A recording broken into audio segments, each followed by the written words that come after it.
Ok. Eh bien, bonjour Rémi, bonjour Ethan. Nous sommes ensemble pour parler du livre Pensée accouchée de la prison d'Occident. Voilà, que Rémi te va nous montrer. Merci beaucoup. 450 pensées rédigées en prison. En fait, si je ne m'abuse, il y en a 452. Oui, c'est bien possible. Oui. Je crois bien. Et, et voilà, c'est un livre que Oui. j'ai lu récemment, ces derniers mois. Un livre donc très riche en thèmes variés, euh, avec voilà, beaucoup de choses aussi, d'éléments historiques, culturels, etc.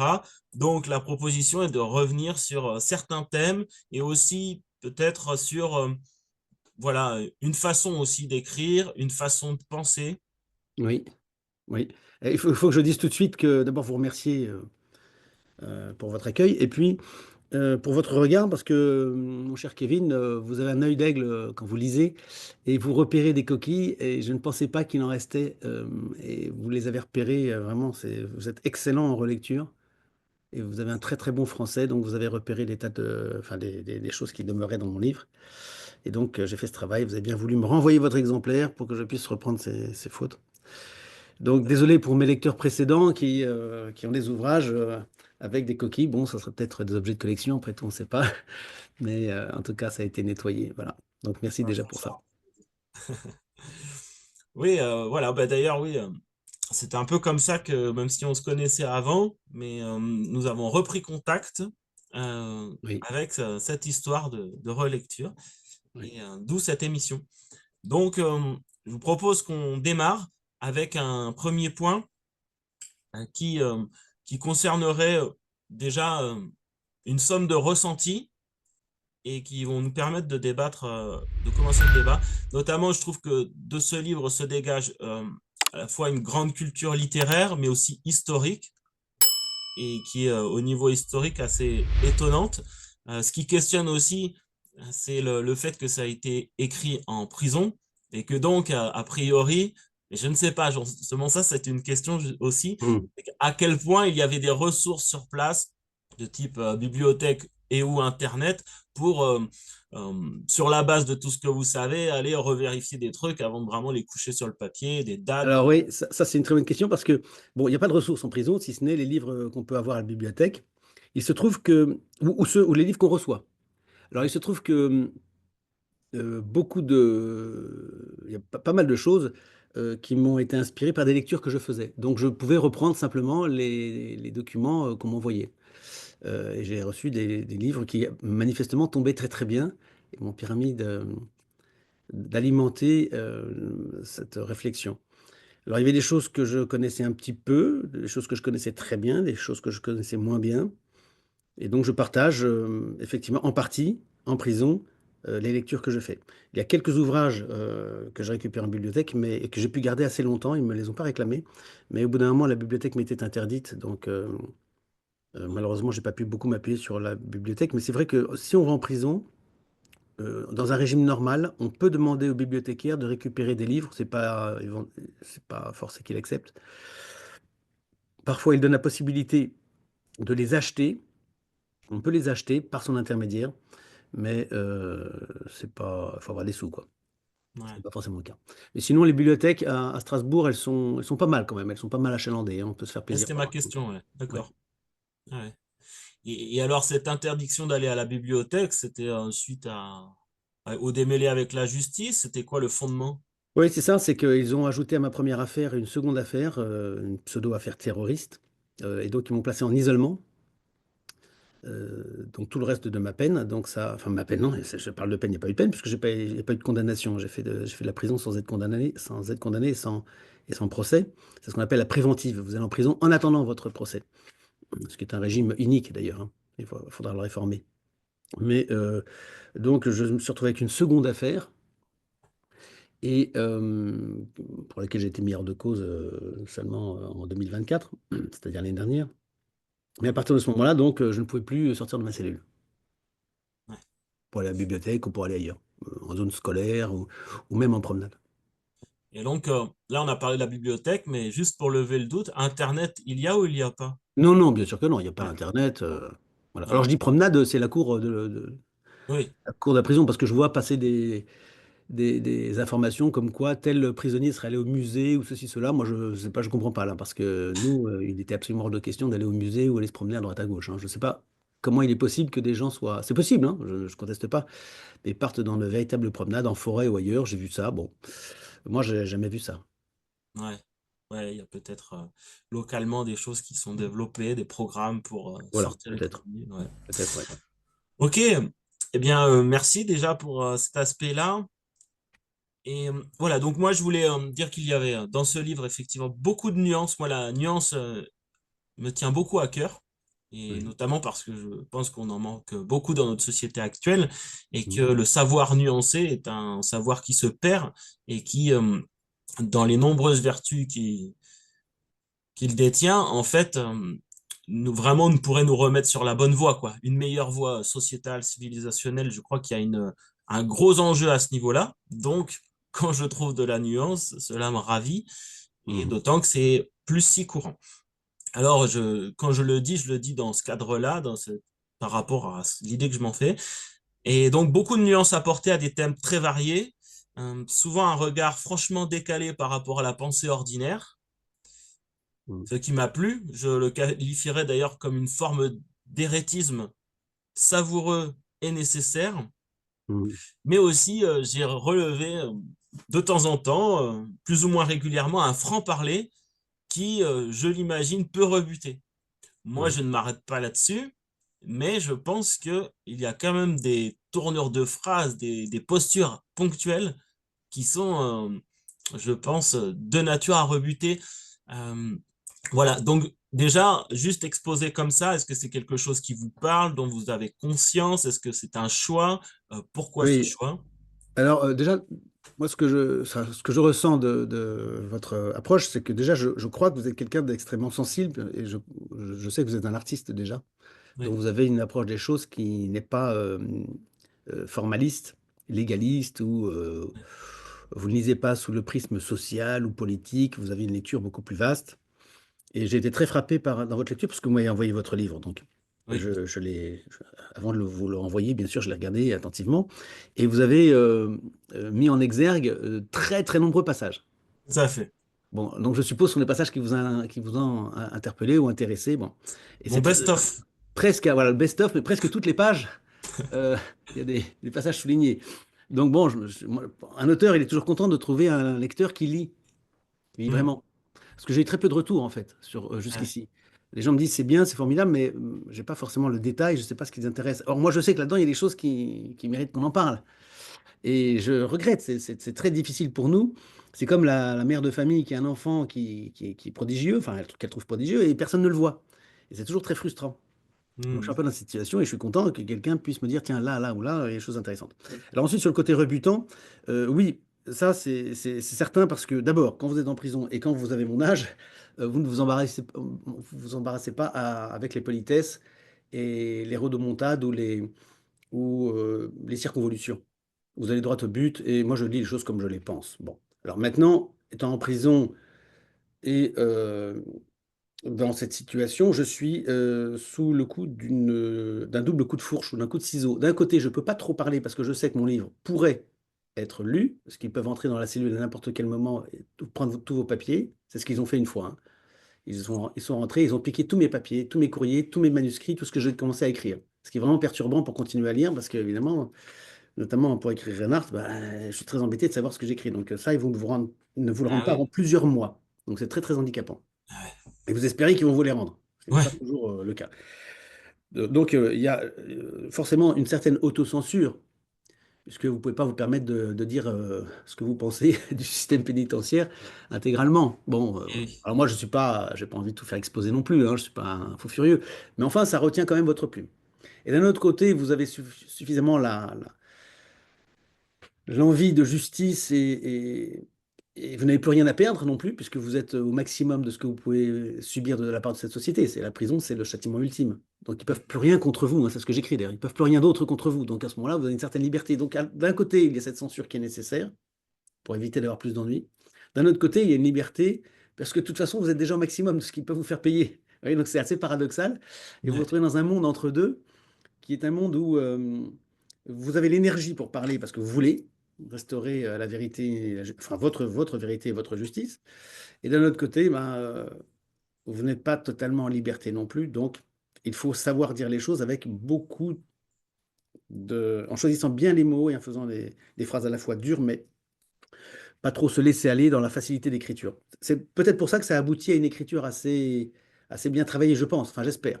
Alors d'un autre côté, il y a aussi la fatigue, il y a le fait qu'on est seul, donc on se dit, bon, en fait, ça sera peut-être lu jamais par personne. Ce qui Hmm. fait que, bon, quand j'écris, je regarde pas forcément si je tape mal sur le clavier, parce qu'à un moment donné, j'ai les claviers. À partir d'un certain moment, j'avais le clavier. Et donc, à un certain moment, je pouvais faire des coquilles ou mal formuler, ou vous savez, vous commencez à formuler une phrase, vous tapez, et puis vous la reprenez, mais vous la reprenez mal, ou pas Oui, complètement. Donc là, vous ouais. avez des chevauchements, des choses qui vont pas, certains que vous avez relevés d'ailleurs. Donc il y a ça aussi, c'est que vous n'êtes pas forcément très très scrupuleux. Il y a la fatigue, il y a l'état d'esprit, il n'y a pas que des bonnes nouvelles, la situation n'est pas facile. Euh, Hmm.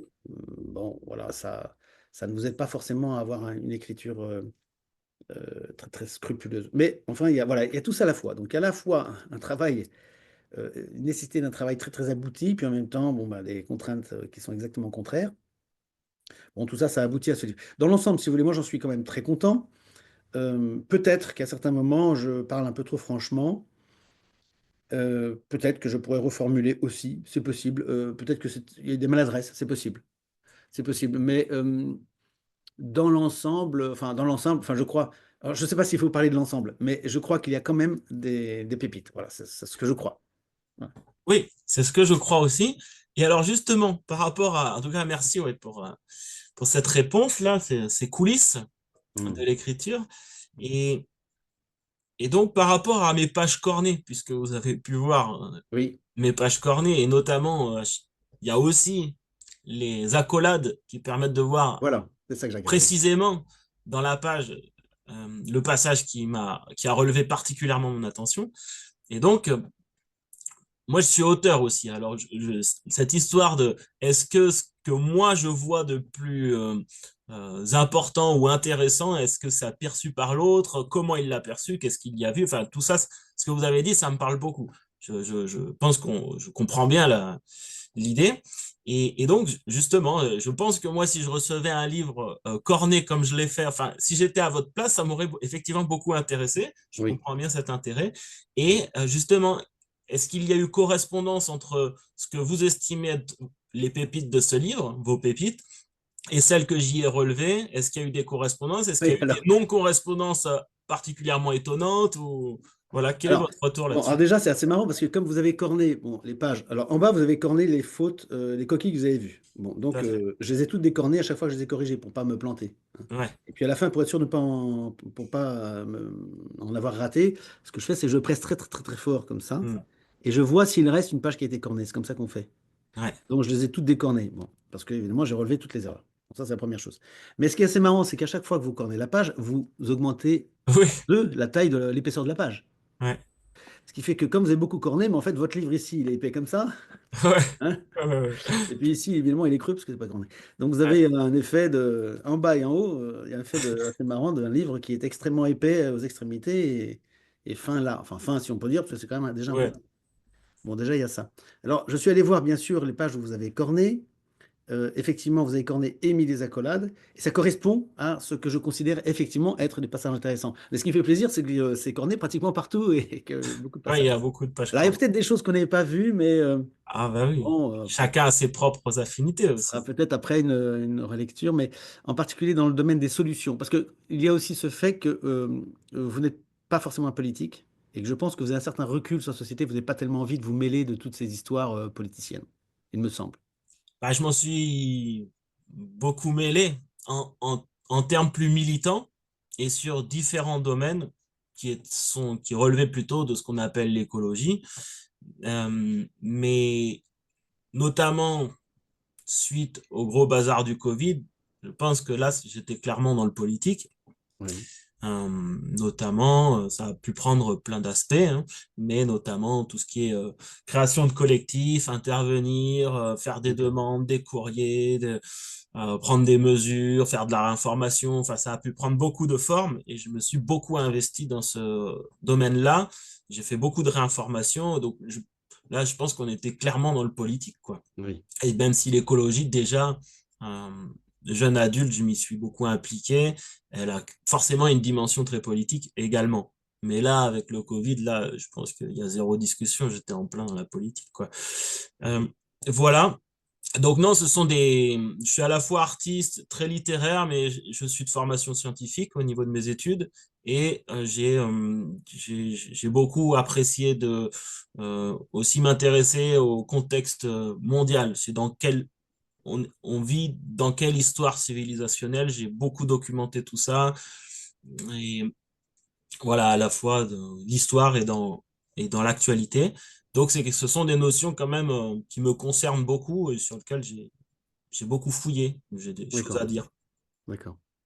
Alors, bon, alors, sans doute que les domaines politiques qui vous intéressent ne sont pas toujours ceux dont je parle, c'est possible. Et peut-être que certaines choses dont je parle ne vous parlent pas forcément. Bon, ça c'est possible. Autre, autre Enfin, hypothèse, si je puis mhm. me permettre, je crois que si je ne l'ai pas relevé, c'est parce que c'est pas quelque chose que j'ai appris des fois. Ce sont des solutions, déjà, par exemple, que je connaissais de vous, pour vous avoir suivi déjà depuis Oui, plusieurs oui, années, d'accord. ou alors que j'ai développé aussi par moi-même. Oui, Je pense parce que nous avons des réflexions ou une façon de réfléchir qui se qui, rejoignent, oui. qui se rejoignent. Donc, Oui. c'est pas tant que des fois je les ai pas relevées parce qu'elles ne m'intéressent pas, mais parce que c'était pas un apprentissage à proprement dit à ces endroits-là. Oui. Alors, Voilà. il y a aussi une chose certaine, c'est que quand j'ai attaqué les questions de solutions, j'ai voulu être assez exhaustif. Donc, ça peut être relativement rebutant quand je fais des listes, par exemple sur la justice. Bon, vous avez 73 points. Je veux rien oublier, donc ça peut être assez rebutant. Bon. Mais enfin, à part ça, Mhm. à part peut-être quelques passages comme ça, je pense que dans l'ensemble, vous avez effectivement bien capté 99% de ce qui, moi aussi, m'intéresse et me semblait intéressant. Sachant que moi, je suis quelqu'un qui est plutôt l'ennemi du livre, c'est-à-dire que je pense qu'il faut s'abstenir d'écrire au maximum. On écrit beaucoup trop de livres, on écrit beaucoup trop de manière générale, on parle pour ne rien dire, donc j'essaie d'avoir une prose assez dense.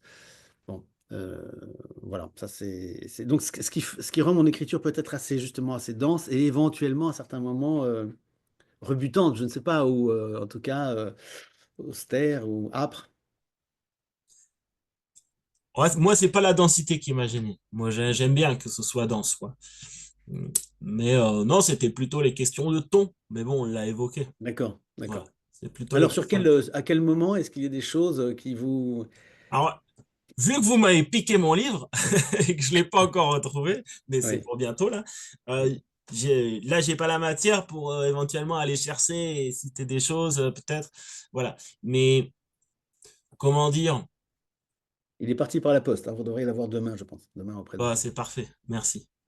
Non, au niveau du ton rebutant, ça peut être, et on va y venir tout à l'heure, peut-être sur des sujets qui peuvent froisser, moi qui ne m'ont pas froissé, je ne me laisse pas froisser spécialement facilement, mais euh, des tons, je veux dire, des fois le ton est catégorique Oui. ou il peut être perçu comme, et là, je pèse mes mots, perçu comme un ton un peu hautain Mm, de quelqu'un qui sent que, ou qui pense qu'il détient une forme de vérité, mm, hein, pour se parler franchement. Et ça, je pense que moi, je suis à l'aise avec ça parce que à la fois, je suis. Mais bref, pour finir ma phrase, je pense qu'il y a des gens que ça peut franchement heurter, ce ton-là. Moi, je le perçois de deux manières. C'est-à-dire que je perçois qu'il y a des fois où on se sent investi de quelque chose que l'on a tellement fouillé, tellement pesé, que moi, j'en ferai jamais une vérité absolue, mais des fois, je ressens qu'il y a cette intuition forte qui vient de profond et qui relève a priori d'une forme de justesse. Et qu'on mm. va pouvoir le poser en s'appuyant voilà, sur un parcours, sur beaucoup de choses, où c'est pas que c'est la vérité, mais quand même ça, je me permets de le poser avec un peu plus de d'aplomb parce que je sais d'où ça vient et que j'ai envie de le défendre. Donc il y a ça, moi je pense qu'il nourrit ce ton-là des fois. Et après, bah, des fois, quand on n'est pas d'accord, on se dit, ben, alors, vous ou quelqu'un d'autre, des fois, quand il y a cet aplomb et que bah, on n'est pas forcément tous d'accord avec tout le monde, bah, on se dit, bah là, il croit qu'il il croit qu'il a le truc vraiment, qu'il a vraiment, et qu'il est hyper Mm. juste. Je suis pas sûr. Et auquel Oui, cas, ce ton, peut-être, n'est pas oui, ce oui, bien qu'il sûr. aurait fallu. Alors là, il y a plusieurs choses assez intéressantes. C'est marrant parce que je parlais avec quelqu'un hier soir qui, justement, utilise un ton et fait des phrases et dit des choses qui sont injustes. Hmm. Non pas que l'intention soit mauvaise, mais c'est que les mots sont injustes. Bon, la phrase, par exemple, hier soir, hein, dont je parlais avec cette personne, c'est qu'elle a fait un topo, bon, qui était juste, hein, sur le fond, et puis elle conclut en disant toute dépendance entraîne une soumission. Et je dis, bah c'est faux. La dépendance affective, vous aimez quelqu'un, vous dépendez, quelqu'un que vous aimez, vous n'êtes pas soumis. Vous dépendez de votre enfant quand vous êtes dans le troisième âge, vos enfants viennent vous voir, vous n'êtes pas soumis, vous êtes dépendant, ce n'est pas la même chose. Oui. Quand vous avez un lien, une personne qui vous hisse en montagne, c'est un lien, mais c'est pas pour vous attacher, c'est pour vous hisser plus haut sur l'escarpement suivant. Bon. Donc, c'est pas la dépendance et soumission sont deux choses différentes. Et puis ensuite, il y a la suggestion. Bon. Alors moi, j'aime bien la précision des mots. Donc, je n'aime pas effectivement qu'on affirme les choses de manière brutale. Bon, mais parfois, dans cet ouvrage, euh, je voulais couper court aux discussions.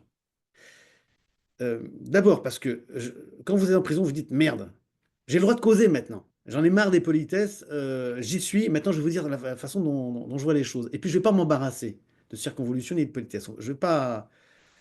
Allons-y franchement. Je vais vous parler franchement. Et pour une fois, vous allez m'écouter. C'est ça qu'on a envie de dire, parce qu'on est en prison. On est un petit peu son centre du monde. Et je pense qu'il faut un petit peu y penser comme ça, sans trop en faire non plus, parce qu'après, on finit par déjanter. Mais il faut un petit peu se consacrer à soi-même. Il faut se faire un peu une place. Parce que si on est encore dans le type qui est en prison et qui se fait trop de mourons pour ceux qui sont dehors, par exemple, sa famille, euh, là, ça peut peser encore plus, quoi. Donc, il est lui-même dans une mauvaise situation et en plus, il prétend aider les autres. Alors, vous savez qu'il y a beaucoup de gens qui disent je prône l'empathie. Et je dis c'est une erreur parce que l'empathie, c'est empathos, c'est entrer dans la douleur de l'autre. C'est-à-dire qu'il y a un mec qui est au fond d'un trou et vous vous jetez dans le trou avec lui pour dire oh, on est vraiment malheureux tous les deux. C'est pas la solution. Il faut Hmm. sortir la personne du trou. Donc, il faut être sympathos, en sympathie, être avec la personne et la sortir du trou. Bon, donc, en prison en particulier. Il faut faire attention à ne pas être dans l'empathie. Vous avez d'autres gars qui. Bon, j'ai croisé un mec, il a tué sa femme. Lui, il dit accidentellement. Bon, le mec, il risque 20 ans, quoi.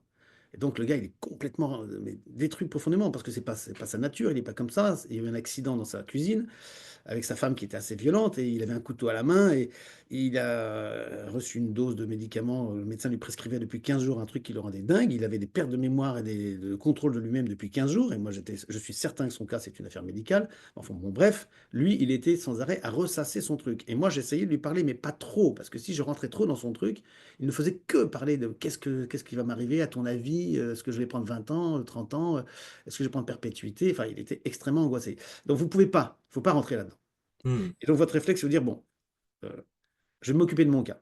Et donc, moi, je vais parler et je vais m'occuper de ma vie, de ce que je pense. Et c'est le moment pour moi, je suis en prison, j'en profite pour dire ce que je pense. Après, je refermerai ma bouche, comme j'ai toujours fermé ma bouche, où je dirai, avec beaucoup de politesse et de circonvolution, je dirai peut-être ce que je suggère. Mais là, vous êtes dedans et vous avez envie de dire les choses. C'est un peu comme un acteur aussi. Bon, bah, tu montes sur le plateau, c'est à toi maintenant. C'est à toi, là. C'est pas quelqu'un d'autre. C'est toi qui dois faire ta prestation. Ou je sais pas, vous êtes scientifique, on vous donne le micro pour expliquer quelque chose. C'est vous. C'est à vous de prendre la main et de vous imposer d'une certaine manière. Donc vous êtes un petit peu en prison quand vous écrivez. Enfin, moi, en tout cas, c'était mon cas. Je me suis dit, écoute, c'est le moment ou jamais. Dis tout ce que tu portes en toi, que tu n'as pas eu le temps d'écrire depuis 40 ans, et vas-y. Et c'est pas le moment de couper les cheveux en quatre. Voilà, en gros. Ouais. Non, mais c'est intéressant parce que surtout à l'heure actuelle où justement il y a beaucoup de discours policés, où Oui, c'est toujours de. exactement. Voilà, Exactement. bon, bah là, au moins, Bah, ça, ce que vous c'est dites, c'est clair, c'est- quoi. c'est d'autant plus. Ça, c'est typiquement le genre de choses qui vient à l'esprit parce que nous sommes une société soi-disant policée, respectueuse, humaniste, qui vous fout au trou. Vous Oui, qui êtes le mec le plus. je sais pas, le plus honnête du pays peut-être. En tout cas, quelqu'un qui veut le bien commun. Mm. Donc c'est forcément que ça vous met en rogne contre cette hypocrisie sociétale où tout est bien, chacun respecté, tout ce blabla là sur oui, chacun a des droits, chacun a son Voilà, choix. liberté d'expression. Voilà, tout ça. Alors qu'en réalité, vous êtes au trou. Et Donc ouais. c'est un facteur aggravant qui fait que vous allez écrire de manière encore plus incisive et Bah bien se oui, oui. penser. Ce qui n'empêche pas que je peux mal formuler. D'ailleurs, je l'ai vu, hein, j'ai pu reformuler une ou deux phrases qui étaient maladroites. Ça, c'est certain, hein, vous n'êtes pas à l'abri de ça non plus. Ouais. Non, mais c'est sûr. Mais en tout cas, moi, ce que je retiens, c'est que il est, le maniement de la vérité est délicate. Et vraiment délicat, c'est que, voilà, des fois, vraiment, on pense que quand même, on est suffisamment légitime par rapport à beaucoup de choses pour Oui, poser un truc avec de l'assurance. oui. Et mais malgré tout, la vie n'est quand même qu'une suite d'illusions plus ou moins aggravées, plus ou moins Oui, profondes. Mais ouais. et Bon, bon, voilà, Après, il y a aussi pas votre évident. tempérament. Moi, je suis le tempérament du. Ouais, je sais pas, pendant très longtemps, on m'a considéré comme un provocateur, parce que les gens n'arrivent pas à comprendre forcément ce que je dis, donc ils considèrent que je suis un provocateur. Déjà, mon père me le disait, tout jeune, hein, quand j'avais 15 ans, tu es un provocateur. Il le voit comme ça, alors que je n'ai pas du tout l'intention de provoquer quoi que ce soit. Mais il me voit comme voilà, d'une part. D'autre part, un sentiment de. Enfin, quelqu'un qui est considéré comme ayant trop d'orgueil, Mhm. trop sûr de lui, trop donneur de leçons. Ça, je l'ai entendu toute ma vie. Ouais. Bon, voilà, je suis foutu comme ça. Mais malgré tout, c'est pour ça que je pense qu'il, oui, effectivement, il y a une dimension comme ça. En même temps, c'est aussi une dimension qui donne de l'assurance pour avancer. C'est-à-dire qu'on en a besoin, enfin, et les gens qui ont un peu trop de ça, hein, parce qu'on parlait d'un potentiel trop, et ben ce trop-là est aussi un moteur. Il permet d'autres choses. Donc, Oui, voilà, voilà. tout ça, c'est à considérer Voilà, et pas exactement. forcément à Quitte à faire diaboliser. les choses plutôt que d'être dans l'affadissement, mieux vaut provoquer, quitte à avoir des réactions en face qui restaurent la vérité pleine et entière. Et je pense que c'est le meilleur processus. Mais il Mm, vaut mieux qu'il y ait des vrais poids sur la balance pour obtenir un équilibre. C'est ce que j'ai toujours pensé, hein. Vous connaissez mm, la balance de Robert Val, hein. Bon, donc il y a deux vrais poids plutôt que deux plateaux vides et tout le poids au milieu qui fait osciller. On est dans une médiocrité, on ne sait jamais où on va et c'est jamais stable en fait. Vous voyez, vous pensez à un bonhomme qui est debout sur les deux pieds de chaque côté du fléau là. Bon, bah, c'est cette société dans laquelle on est, c'est-à-dire que tout est flou, il n'y a pas de vraies valeurs, il y a des valeurs, mais enfin on ne sait pas lesquelles. Et puis alors que je préfère des poids vraiment opposés avec comme ça une détermination. D'abord, c'est beaucoup plus stable pour la société. mm, Et puis, il y a une charge intellectuelle, morale, spirituelle, et donc des antagonismes véritables, mais avec une beaucoup plus, avec, avec une rencontre nécessaire et donc une paix nécessaire. Moi, je vois beaucoup ça dans les sociétés. Je voyais ça en Malaisie, par exemple, entre l'islam parfois radical et les Chinois. Il y a des antagonismes qui sont très violents, ontologiquement, je veux dire. Mais il n'y a jamais de bagarre parce que c'est tellement chargé que si jamais ça dérapait, ça irait très très mal. Donc ils sont obligés eux-mêmes de trouver un consensus parce qu'ils savent que ça va partir tout de suite. C'est beaucoup plus violent comme antagonisme en fait au fond qu'en France. mm. Et donc les Ouais. sociétés qui sont les plus chargées comme ça sont aussi, paradoxalement, celles qui sont les plus pacifiques. Parce qu'elles sont obligées. Elles savent très bien, tout le monde sent instinctivement que ça va très très mal tourner. Et c'est ce que disaient déjà les Romains. Si tu veux la paix, prépare la guerre. Si tu prépares la guerre, tu obtiendras davantage la paix parce que il n'y a pas seulement le fait de, oui, j'ai les moyens de combattre la guerre, il y a aussi le fait que comme je suis beaucoup plus fort, eh ben, je dois être beaucoup plus doux. C'est très souvent d'ailleurs qu'on voit dans la nature humaine des gros colosses qui sont des gens très très gentils. Et souvent dans les bagarres, moi je l'ai toujours appris, hein, dans les bagarres, il ne faut pas se méfier des gros bras. Il faut se méfier toujours des petits gringalets parce que c'est ceux-là qui cachent le couteau derrière la jambe et qui peuvent être très mauvais. Donc c'est tout ça, bon, je fais peut-être des amalgames un peu osés, mais Ouais, il y a un c'est peu de vrai. ça, vous voyez? On les retrouve un peu genre amalgame, mais quand même avec les chiens, quoi. Les petits chiens, c'est ceux qui sont teigneux souvent, Voilà, qui aboient beaucoup. Ah bon, voilà, c'est ça. voilà, bon. Et pour revenir un petit peu sur ce que je disais aussi, qui est lié, c'est que malgré tout, de toute façon, pour cette recherche de vérité, et quand donc on essaye de l'apporter d'une manière ou d'une autre, avec le plus de sincérité qu'on puisse, là, c'est toujours quelque chose qui est délicat de toute façon, parce que la vérité dérange. Hein. Là, ça, c'est se dire les choses, renvoyer les autres, mais aussi soi-même, donc, mais vers leurs propres incohérences. Ou, par Oui, exemple, bah, c'est toujours un exercice délicat, inconfortable pour l'autre, donc pour soi. Donc, c'est évidemment, voilà, inconfortable. Donc, bon, tout ça peut nous mener ailleurs maintenant. Alors, je vous propose qu'on enchaîne sur une dimension qui est bien présente dans le livre, Oui, qui est la dimension chrétienne, la dimension de la foi et la dimension que moi je qualifierais christique. Et je vous propose qu'on débatte un petit peu. En tout cas, dites-nous si vous, en tout cas moi, je fais la différence entre les termes chrétien et christique. J'y vois une nuance certaine. Et je serais intéressé. Alors, et donc, juste avant de vous laisser la parole, moi, j'ai trouvé dans ce livre beaucoup d'inspiration et de réflexion chrétienne, mais aussi des choses qui, pour moi, relèvent plus du christique. Et donc, je ne sais pas, voilà, la question c'est qu'est-ce que ça vous évoque, ce que je raconte, comment ça vous parle ou comment ça vous parle pas. alors ça veut dire que je parle comme le Christ?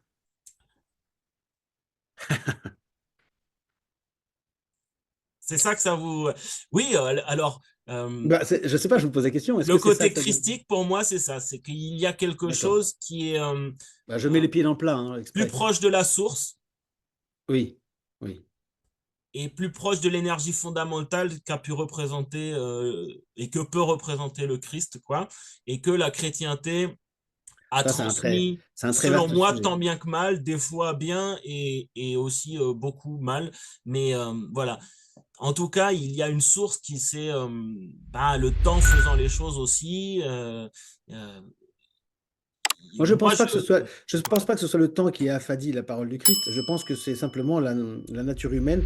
Dans la nature humaine, vous avez un grand nombre de tempéraments différents. Et il y a ceux qui ont toujours cette sensibilité métaphysique, c'est-à-dire qui comprennent le sens originel tout de suite, et qui éventuellement comprennent très bien que ce message ait pu s'acclimater aux mœurs et dans la vie de tous les jours, hein, parce que c'est pas tous les jours qu'on crève l'œil de quelqu'un qui regarde une femme, comme le Christ nous dit, il vaut mieux se crever l'œil, avoir l'œil crevé, que de regarder la femme d'autrui. Bon, alors évidemment, on comprend très bien qu'il faille adapter cette parole, mais on comprend très bien l'intention première. Tu ne convoiteras pas la femme de ton prochain, et c'est quelque chose de radical chez le Christ. Et donc, vous rapprochez de cette pensée, et ça, ce sont les tempéraments métaphysiques. Ils ne voient pas ça comme une morale publique, mais de manière métaphysique. Ensuite, il y a les tempéraments plus habitués au patenôtre et à une vision plus morale, plus institutionnelle. Ça fait partie des tempéraments humains et donc qui ont tendance à faire de l'Église un corps social. Et c'est une réalité aussi. Mais eux, ils vont faire dominer cette dimension-là et mettre peut-être un peu de côté la dimension christique, originelle, en son sens métaphysique. Après, il y a ceux qui sont politiques, beaucoup plus politiques, et qui disent, mais bah, il faut que le christianisme, bah, ça lutte contre la pauvreté sociale, par exemple. Donc eux, ils vont partenir spécialement les paroles un peu tranchées, mais ils vont dire aimez-vous les uns les autres. Et ça, c'est sûr on croise tout ça, on croise ça tout le temps chez les gens. Le message du Christ, c'est aimez-vous les uns les autres. Bon, ça, c'est des gens qui ont une dimension plus politique ou sociale et qui ne voient pas du tout la dimension métaphysique. Parce que aimez-vous les uns les autres, si on pousse vraiment l'analyse au bout, c'est très, très, très antisocial, en fait. Parce que ça demande aimer son prochain, c'est c'est une vraie entreprise. C'est pas se laisser vivre et bénéficier d'avantages sociaux, hein. Ça n'a d'où rien à la voir. nécessité de Voilà. requalifier l'amour. D'ailleurs, Voilà. à la fois, il disait aimez-vous les uns les autres et à la fois, il disait je suis venu pour séparer. Voilà. Donc il faut comprendre ce que ça veut dire. Donc voilà. Donc chacun, dans le legs de l'Église, chacun y a mis sa touche, sa patte. Il y a des saints dans toutes les catégories, en fait. Il y a des saints qui ont été spécialistes de l'aide sociale. Saint Vincent de Paul, bon, ben, c'était un saint pour ça. Et puis il y a ceux qui sont beaucoup plus sur l'origine des choses. Donc vous avez Saint Augustin bon, ou Saint Thomas d'Aquin qui sont sur la lettre et sur comment faire de tout cela de l'institutionnel s'il doit y en avoir. Enfin voilà, chacun apporte ce qu'il peut.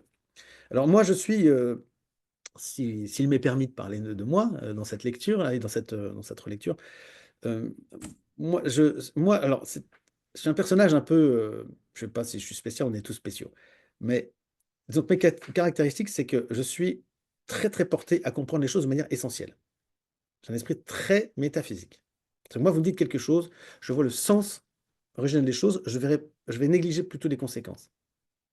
Donc, je vais voir votre personnage, je vais voir ce qui vous tient à cœur essentiellement. C'est ça qui m'intéresse en fait. Qu'est-ce que vous souhaitez faire dans le fond de votre vie? Après, le reste m'intéresse moins. C'est pas ça pour moi qui est important. Et ce que vous portez en vous-même va s'exprimer de manière différente. Je vais pouvoir déceler dans votre manière de faire et d'être des choses qui constituent ce qu'on appelle l'ontologie, pour utiliser un mot un peu savant, l'ontologie de la personne. C'est-à-dire vraiment On si vous voulez, recherche du cette sens. figure que vous ferez quand vous verrez Dieu, quoi, au moment de votre mort. Voilà, votre être absolu. Bon, ça c'est quelque chose auquel je tiens beaucoup. Ensuite, je suis quelqu'un de très pragmatique. Je suis un bon bricoleur, j'aime bien mettre en place les choses. Alors, c'est pas toujours, c'est pas très courant de rencontrer les deux. C'est que je vois l'essentiel et puis je vois comment le mettre en œuvre ensuite. Donc, je suis assez organisationnel. Comment le mettre en œuvre? Je suis moins relationnel. Il faut que j'ai toujours quelqu'un qui s'occupe de faire du relationnel parce que le relationnel, je suis pas très très diplomate. Enfin, faut que ça avance, quoi. Si vous voulez. Donc, comme l'entrepreneur type, il faut que ça avance. Après, s'il faut prendre un personnel du management, etc., pour s'en occuper, ok. Mais aller voir chacun pour expliquer, écoute, t'es gentil, c'était super, c'est vachement bien tout ce que tu fais. Est-ce que tu voudrais aller bien, s'il te plaît, si ça t'embête pas trop, je te demande pardon si je m'excuse. Ça, c'est pas trop trop mon truc, hein, comme vous l'avez compris. Donc, c'est pas ma tasse de thé. Donc moi, je vois le but. J'ai une vision, disons. Je suis assez visionnaire. Je suis assez planificateur et pragmatique. Et puis, alors, je peux être très critique aussi. Je vois très bien la critique et ça, je suis très fort pour ça. Je l'ai fait pour trop longtemps dans ma vie, très longtemps, mais je vois très bien ce qui ne va pas dans notre société. Bon, alors, comme je suis assez analytique, je suis passé finalement dans ma vie à la critique, à qu'est-ce qu'on fait maintenant? Et donc, la critique, j'en ai eu marre. C'est tout ce qui est constat. J'étais super fort, hein. J'étais en avance sur tout le monde, hein. Je vois Soral ou d'autres qui s'expriment, mais ils ont 40 ans de retard. Parce que tout ce qu'ils racontent, je le disais déjà il y a 40 ans. Bon, bah, à l'époque, ils étaient à l'extrême gauche ou à gauche, bon, peu importe. Mais il y en a plein qui se réveillent maintenant. Asselineau, qu'est-ce qu'il faisait pendant toutes ces années? Bah, il a servi l'État. Moi, j'étais déjà largement dans tout ce qu'il disait. J'étais déjà, enfin, j'avais déjà ce discours quand j'avais 30 piges. Bon, donc moi, j'en suis à la solution. J'ai envie d'avancer, faire que ça aille droit au but. Alors, quand j'écris comme ça, et puis alors, il y a une autre dimension en moi qui est ici très présente, c'est la dimension artistique. Et la dimension artistique, du coup, là, il n'y a pas de but, c'est pas objectivable. Il n'y a pas un, il n'y a pas un chemin comme la loi, si vous voulez, qui cherche un but précis. Quand vous faites une œuvre artistique, vous ne fonctionnez pas en disant, bon, voilà, mon but, c'est à la fin de mon livre, il faut que ce soit ça. Non, enfin, pour moi, c'est pas comme ça que je fonctionne. Vous écrivez au fur et à mesure, vous ne savez pas où ça vous emmène, vous vivez au fur et à mesure, vous ressentez les choses, et puis vous changez de chemin en fonction de ce que vous vivez. Bon. Mais j'ai essayé autant que possible de faire en sorte que ce soit dans Reinhardt, que j'étais en train d'écrire à ce moment-là aussi, où il y a beaucoup plus cette dimension-là, que dans Penser, où j'étais censé être assez sérieux et, enfin, encore que, hein, vous avez vu que d'une pensée à l'autre, ça peut être très subjectif et parfois je m'amuse ou je fais de la poésie ou je fais autre chose. Mais en tout cas, quand je m'attaque à des solutions, par exemple, il fallait que je sois très organisé, que je ne me permette pas de faire l'artiste. Donc il y a un peu de tout, c'est vrai, dans ce livre. Mais en tout cas, j'ai essayé autant que possible de distinguer parce que je trouve ça très désagréable, quelqu'un qui nous emmène sur une thèse, un essai précis sur, par exemple, les solutions pour la France, qui se mettent à divaguer, ça, c'est pas supportable. Et de la même manière, quelqu'un qui nous présente une œuvre artistique, c'est insupportable quand c'est beaucoup trop carré, façon Hollywood, c'est quantifié, enfin maintenant c'est devenu, on le voit bien, hein, je vais au cinéma sur les films qui sont sortis, c'est des produits, quoi, c'est vraiment pas artistique, en fait, c'est plus de l'art, hein, c'est des produits marketing. Alors ça, c'est très désagréable aussi. Donc, dans un livre comme ça, comme il y avait beaucoup de dimensions un peu dans tous les sens, j'essayais autant que possible de bien distinguer les choses. Voilà, donc autrement dit, alors pour ce qui regarde cette dimension christique, ben, il y a à la fois cette intuition, je crois, parce que là, c'est l'intuition qui est le maître mot, je crois, à laquelle je tiens beaucoup, et ensuite la mettre en forme, c'est-à-dire le formaliser par une écriture qui corresponde à cette intuition première. Là, il y a toujours une cassure, hein. Honnêtement, il y a toujours une cassure. Parce qu'à chaque fois que vous vous mettez à écrire quelque chose, vous trahissez forcément la parole christique. Forcément. Vous êtes obligé de mettre en œuvre. Et c'est toujours très, très pénible. Le livre parfait pour moi, je disais ça quand j'avais 20 ans, là. Je disais, le livre parfait ne peut comporter que 3 mots. Mais 3 mots, ça fait pas un livre. Alors, c'est quoi ces trois mots? Bah, ça serait 3 mots qui vous seraient donnés par Dieu. Ah oui, D'accord? vous Mais n'avez 3 mots, pas ça fait. forcément l'idée de ces mots-là. Voilà. Mais 3 mots, ça ne fait pas un livre.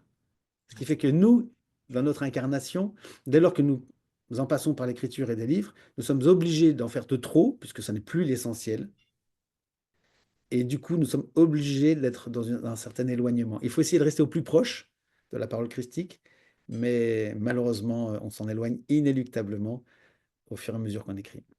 Oui, et en même temps, je crois on s'en éloigne pour la retrouver, c'est tout le paradoxe. C'est parce que quand, Oui, quand les gens ont perdu le fil, c'est-à-dire une bonne partie de l'humanité, sinon tous plus ou moins, quoi, enfin voilà, eh bien, si on met que trois mots et on a perdu l'idée de ce que ça représente, de tout le vaste qu'il représente, mm, toutes les subtilités qu'il renferme, etc., si on a perdu ça, ben on a bien besoin de tous les autres mots pour essayer de le redonner, de le retrouver, de exactement, le reconstruire, de le exactement, restaurer. Alors c'est exactement. tout le paradoxe, c'est qu'on va mettre plus de mots pour retrouver quelque chose qu'on va Bah, vous trahir savez, alors qu'il aurait fallu trois mots. c'est l'histoire du décalogue. En fait, s'il y a la phrase absolue et parfaite, c'est tu aimeras ton Dieu de tout ton cœur, de toute ton âme. C'est tout. Ouais. Tout le reste de l'histoire de l'humanité, tout ce que vous pouvez imaginer, ne converge que vers ça. Mm, Que ce soit aimez-vous les uns les autres, que ce soit travailler à la sueur de son front, tout ce que vous faites n'a qu'un seul but, c'est finalement d'en arriver à la glorification de Dieu et que Dieu soit euh, intègre toute sa création, tout ce qu'il a fait, tout ce qu'il est, en une seule chose parfaite, nous y compris. C'est le but ultime. mm, mm. Et donc, en fait, dans le décalogue, il n'y a qu'une seule phrase qui vaille. C'est le premier commandement. Les neuf autres ne sont que des explications de la première phrase. Tu ne dois pas Ouais. tuer ton prochain. Bah oui, puisque tu aimes Dieu, donc tu ne vas pas tuer ton prochain. Tu ne dois pas convoiter la femme de ton prochain. C'est pareil. Les neuf commandements, ensuite, c'est du bavardage, en fait. Mais si vous ne les dites pas, bah, les gens ne comprennent pas forcément. Tu aimeras ton prochain. C'est ce qu'on disait tout à l'heure, aimez-vous les uns les autres. S'il n'y a pas un peu d'explication, vous passez à côté euh, vous passez à côté déjà de cette première compréhension que cela recouvre d'autres sens. Il faut déjà au Mm. moins que quelque chose vous dise, ah, mais il n'y a pas que ce que vous avez cru comprendre au début. Oui, et ça c'est important pour arriver à d'autres échelles de compréhension. Moi, ça me fait penser justement dans les phrases qui sont magnifiques, qui disent beaucoup, mais qu'en même temps, si on n'a plus les clés, on peut soit pas comprendre, soit mal les comprendre, ce qui, je crois, Oui, est encore pire. oui. Et notamment, vous l'avez cité tout à l'heure, Saint-Augustin, je crois que c'est de lui, mais il aurait écrit, ou alors c'est un autre, c'est aime et fais ce que tu voudras. Et Ah, ça, je trouve ça... alors c'est presque ça, c'est Ouais, Saint-Augustin, c'est aime et fais ce que voudras. ah, Et alors évidemment, traduit façon 20e siècle, ouais, bon, bah, voilà, c'est c'est une les années catastrophe. 70, voilà, pas de problème, on sait, mais voilà. Oui, mais non, mais aimer, c'est pas ça. Voilà. Et après, bah, c'est ça, c'est la question de l'amour, de redéfinir, de réexplorer cette Donc en fait, dimension. voilà, c'est une proposition absolument juste, à condition, bien sûr, qu'on l'ait comprise. Voilà. Et c'est pour ça qu'on a les livres qui ne font pas trois mots, mais bien plus pour essayer de Voilà, réexpliquer qu'est-ce qu'il y a derrière voilà, aime exactement. et fais ce que voudra. Parce que, Voilà. Bah, c'est pareil en éducation, hein. Si vous dites à votre fils aime et fais ce que voudra, vous lui dites que ça, et puis vous allez au boulot, et quand il revient de l'école, aime et fait ce que voudra, ben, ça peut l'emmener vers les chemins les plus atroces. Donc il faut bien que le père explique, jour après jour, en fonction des incidents qui se passent, et moi je suis dedans, hein, encore. mm, Bon, ben, elle revient de l'école, ma fille, je vois qu'il y a un ton un peu, c'est pas terrible, elle a chopé à l'école un mauvais virus moral. Bon, ben, il faut l'expliquer. Chaque chose, tous les jours, il faut expliquer. Et je sais bien que ça éloigne d'une parole essentielle. Mais je ne crois pas que le Christ nous demande d'être à son imitation sur tous les plans. Parce que si nous étions tous les jours comme le Christ, ce serait, pas crucifié. on serait déjà crucifié très vite et en plus on serait en conflit avec tout le monde. Moi, malheureusement, alors, il faut aller un peu dans le sens que vous dites, je suis un petit peu comme ça quand même, c'est-à-dire que j'ai une tendance à dire les choses de manière aussi radicale que ce qu'il disait. J'ai une tendance à dire à faire des phrases qui sont encore à cette personne hier, elle me disait telle ou telle chose, je lui disais non. Mais pourquoi non? Parce que c'est faux. Oh, mais c'est pas agréable de s'entendre dire ça. Mais plutôt que de dire je ne crois pas, je pense que je ne partage pas tout à fait ton idée, pour moi c'est de la mélasse. Il faut me dire non, c'est faux. Donc le Christ, il fonctionnait beaucoup comme ça aussi, hein. Voilà. Et, voilà. Et le ton dont je parlais tout à l'heure, il peut venir de cet élan-là que j'honore, que je trouve nécessaire et qui en même temps nous emmène forcément sur une voie où on va se compromettre. Parce que si le Christ a pu le faire, je ne suis pas sûr que quelqu'un d'autre puisse le faire. C'est très délicat de dire Ça, non, c'est c'est faux. Mais vraiment, il y a des choses qui sont fausses. Mais disons que c'est vite délicat, quoi. oui, la réponse, pour moi, la réponse que j'ai découverte vers ma trentaine, c'est que il faut absolument faire les choses euh, à la manière du Christ en fonction de sa vocation. Et Mhm. c'est votre vocation. Et la vocation, c'est la chose fondamentale dans la vie, c'est de savoir pourquoi vous êtes fait. Et pour le savoir, il faut regarder en quoi vous êtes doué spécialement. Et ce qui vous fait très plaisir. Ce qui vraiment vous donne le sentiment de réussir votre existence. Vous êtes vraiment heureux.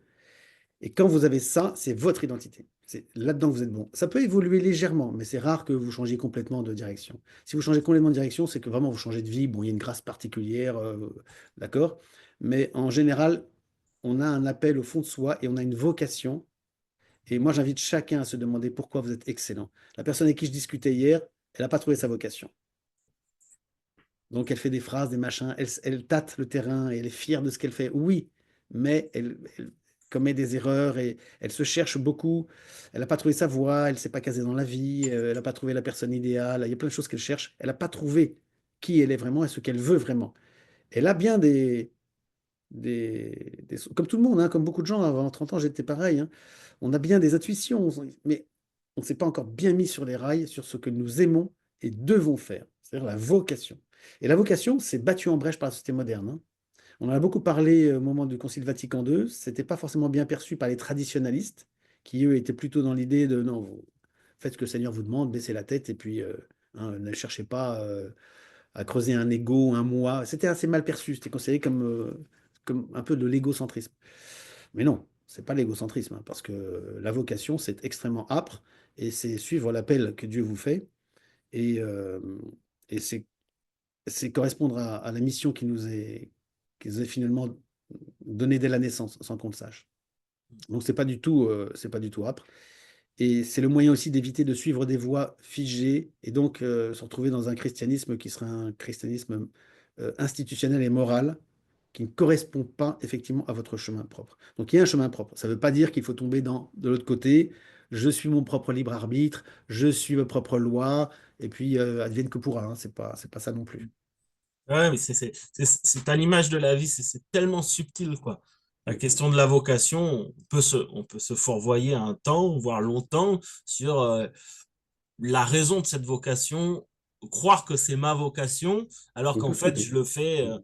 pour des Mm. raisons occultées, Oui, bien sûr. et puis que je Exactement. révèle d'ailleurs sur ce chemin, si j'ai suffisamment de sincérité, de bonne volonté, ben voilà, je vais comprendre que j'ai cheminé là pour les mauvaises raisons en croyant que c'était pour les bonnes.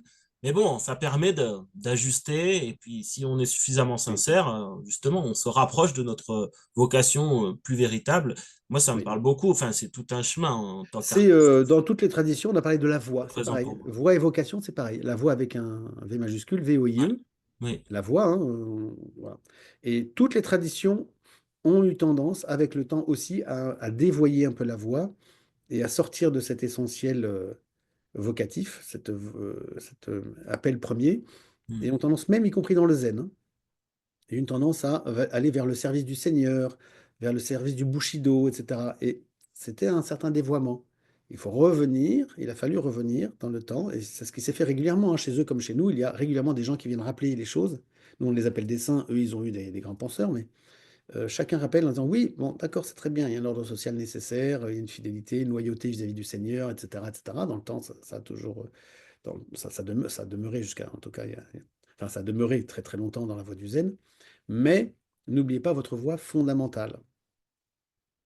Et dans les autres voies, c'était très compliqué parce que dans le christianisme, on a une chance particulière, c'est que ce libre arbitre, entre guillemets, qui n'est pas suffisant, mais cette vocation, pour le dire mieux, elle est beaucoup plus facile dans le christianisme qu'ailleurs. Dans la voie du zen, par exemple, c'est très très compliqué de, de dire, moi, ce n'est pas ma voie. parce qu'il y a un phénomène, un pacte social qui est très très puissant. Donc ils ont aussi leur part d'ombre et leur part de difficulté, hein. Ils sont plus justes parce que la voix est plus présente chez eux, mais il y a des interdits qui sont quand même extrêmement puissants. C'est pour ça que le christianisme est quand même pour moi une voie de libération pour l'humanité tout entière. Ça ne veut pas dire qu'il faille effacer le reste, mais il faut que ça rentre. En fait, il faut que cette dimension entre dans les autres voies et aille à la rencontre enfin, ça existe déjà, hein, d'ailleurs, hein. C'est pas nous qui l'emmenons là-bas, mais le christianisme, il existe déjà en Asie, mais il faut que cela s'agrège, disons, aux traditions. Hmm. C'est pas remplacer et supplanter, c'est une communion, en fait. Oui, mais je crois que ça revient à une forme d'intelligence collective spirituelle. C'est de la co-inspiration. Mais après, faut voir ce que chacun vient prendre chez l'autre et Mm. s'il avait effectivement corné les bonnes pages Oui, c'est ça. de la culture de l'autre. Oui. Ouais. Ok, Mais bah, en Asie, si vous allez en Asie, si vous dites en Asie, voix et vocation hmm. sont très proches, vous allez amener un très très gros débat. Ils vont il y aura beaucoup de bagarres, hein, parce que pour eux, Ah c'est ouais, pas du tout évident, hein. C'est pas du tout évident. La vocation, l'individu qui a une vocation, ça remet quand même complètement en cause le modèle ouais, général, hein. ouais. Et c'est vrai que Jésus-Christ a amené cette dimension-là, ouais, Oui. je pense, Ah, mais effectivement. en amenant ça, c'était épouvantable. Enfin, c'est une Oui, révolution. D'ailleurs, c'est pour ça, je pense que c'est surtout pour ça qu'ils l'ont crucifié, c'est qu'ils ont senti que les anciens modèles sociaux allaient être complètement chamboulés. Si chacun se met maintenant à penser par lui-même, ouais, alors qu'on a quand même, on voit bien, hein, de toute l'Antiquité, c'est le fils fait ce que le père a fait et ça tient. Ça a tenu comme ça pendant des millénaires. C'était très, très, hmm, très solide. Bon, oui, mais vous sortiez pas de votre chemin. Vous deviez rester, mais effectivement, une très grosse solidité. hmm, hmm, Donc, le fils charpentier tenait son travail du père charpentier, etc., etc. Donc, et puis voilà, il y a les scribes, il y avait les paysans, il y avait voilà, le roi, tout ça, ça tenait bon, quoi. C'était très, très solide. Et le Christ, il est venu complètement enfin, pas complètement renversé, mais il est venu remettre en cause la fatalité. ouais, Pour lui, il assimilé à l'Hadès, et il a très justement, tout ça était lié à une fatalité, une pétrification du genre humain, qui n'était hmm, pas ce que Dieu souhaitait originellement. Donc, c'était une révolution. C'est la plus grande révolution, en fait, de l'histoire de l'humanité, hein. Tout le reste en hmm, découle, hein, que ce soit le socialisme, le marxisme, etc., n'ont fait ouais, que marcher dans cette roue-là, en dévoyant, évidemment. Mais hmm, hmm, on a très bien vu à quoi ça aboutit, quoi. ouais. Ouais, très intéressant. Ouais, super. Bien, merci Voilà. Plaisir. pour ces commentaires. Et maintenant, je me dis ben, dans la continuité de cette discussion-là, je parlerai bien des. Alors, euh, là, on parle bien depuis tout à l'heure du livre Penser à coucher de la prison d'Occident. Mm. Et là, on était bien dedans parce que tout, tout ça, c'est là en filigrane, pas tout le long, parce qu'effectivement, comme c'est une compilation de pensées, mais pour moi, c'est quand même là régulièrement, tout ce dont on vient de parler, en filigrane. Mais là, donc, on va sortir un petit peu du livre. Mais j'ai une question donc, par rapport à ces histoires chrétienté, christique, etc.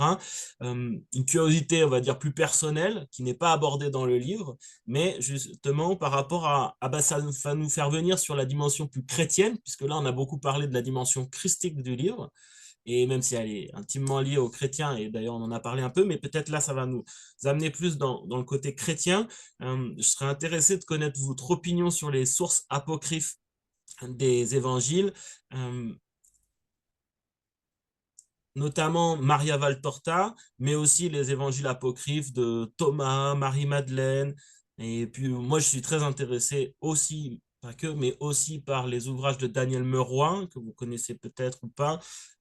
Voilà, donc quel est votre regard, votre opinion sur certaines des sources que j'ai pu citer? Alors, si vous voulez, je vous poserai des questions sur ce Daniel Mauroy ou Meroy, Meroy, Meroy que je ne connais pas. Je vous poserai des d'accord. questions pour qu'on puisse débattre. Oui, Bon, un propos générique sur ce sujet. Euh, pour avoir beaucoup, beaucoup étudié la question, moi, je conclus que l'Église a été extrêmement sage dans son histoire. Extrêmement sage. Jusqu'à il y a peu de temps. Disons jusque Vatican II, ce que dit l'Église, c'est vraiment très, très, très sérieux. Et donc, si elle dit qu'il y a 4 évangiles canoniques et pas d'autres, c'est qu'elle sait ce qu'elle dit. Parce qu'en son sein, elle a eu déjà des milliers de personnes de très grande qualité qui sont venues dire, attendez, il y a peut-être autre chose, il faut regarder ailleurs, etc. Bon. Moyennant quoi, il y en a 4. Alors, n'oublions pas que 4, c'est pas comme ça. Un jour, on a dit, il y en a 4. C'est qu'il y en a eu d'abord un. Et puis, les autres étaient apocryphes. Puis, il y en a eu un Mhm. deuxième. Mhm. Et puis ensuite, il y en a eu un troisième. Donc, ça a été reçu comme étant valable parce que ça a été étudié mot à mot, page par page. Et l'Église a regardé dès le début, elle a toujours tout regardé avec honnêteté. Elle a tout accepté, y compris les propos de la science ou des hérésiarques. Elle a toujours tout regardé, elle a toujours tout analysé pour dire, bon, qu'est-ce qu'il y a de vrai là-dedans, qu'est-ce qu'il y a de juste. Donc, il est arrivé à certains moments que l'Église rejette des choses de manière injuste. Mais ça a été corrigé ensuite. Donc il y a toujours eu ce travail. Il ne faut pas croire que, au fur et à mesure, c'était éliminé. Non, il y a des choses qui ont été ingérées, d'autres qui ont été résorbées. C'était le travail des conciles qui a dû trancher sur des questions qui traînaient parfois depuis très longtemps. Et l'Église est très lente, donc on ne peut pas dire qu'elle s'est précipitée pour supprimer des choses. Donc, ce qui, pour moi, ce qui est certain, c'est que si on n'a retenu que 4 évangiles, c'est que ceux-là sont fiables, sûrs et sont canoniques. Ça ne veut pas dire qu'on doive retenir une exactitude littérale, puisque nous savons très bien qu'il y a des contradictions entre les textes. Tantôt Mhm. Jésus est à tel endroit, et au même moment, dans un autre évangile, il est ailleurs. Et si l'Église l'accepte, c'est qu'elle ne considère pas que le littéralisme soit objet de dogme. Il peut y avoir des variations. C'est la liberté de l'être humain d'avoir interprété de manière différente le même événement. L'Église n'est pas intolérante, elle dit pas c'est une vérité comme la justice. Elle n'est pas là pour dire non, c'est comme si et pas autrement. Elle laisse justement le chapitre ouvert. Il est possible que nous avons un témoin qui nous paraît digne de confiance qui dit cela, et un autre qui dit le contraire. Ce n'est pas un problème pour l'Église. Donc elle accepte parfaitement des divergences. Ce n'est pas monobloc. Par ailleurs, l'existence de ces contradictions montre justement que l'Église était particulièrement honnête. Parce que sinon, si elle avait truandé, qu'est-ce qu'elle aurait fait? Elle aurait éliminé tous ces problèmes pour éviter qu'on lui fasse le reproche. Elle a accepté de maintenir ses failles, ses faiblesses dans son corpus. Quelqu'un qui dit j'accepte que vous voyez mes erreurs, c'est quelqu'un qui est ouvert, qui ne se blinde pas comme un État dictatorial qui dit nous, il n'y a pas d'erreur. Le chef de l'État ne se trompe jamais. Bon.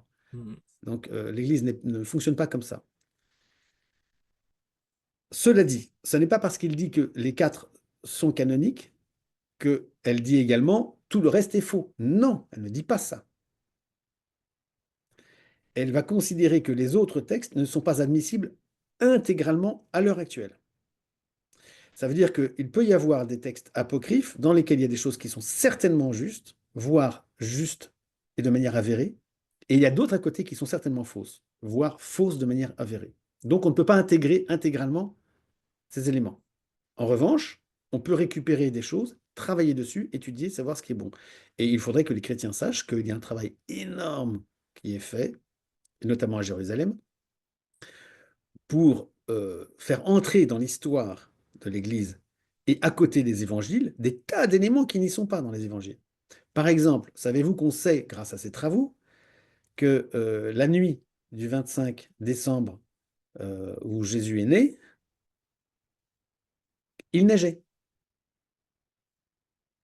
On le sait grâce à des textes apocryphes.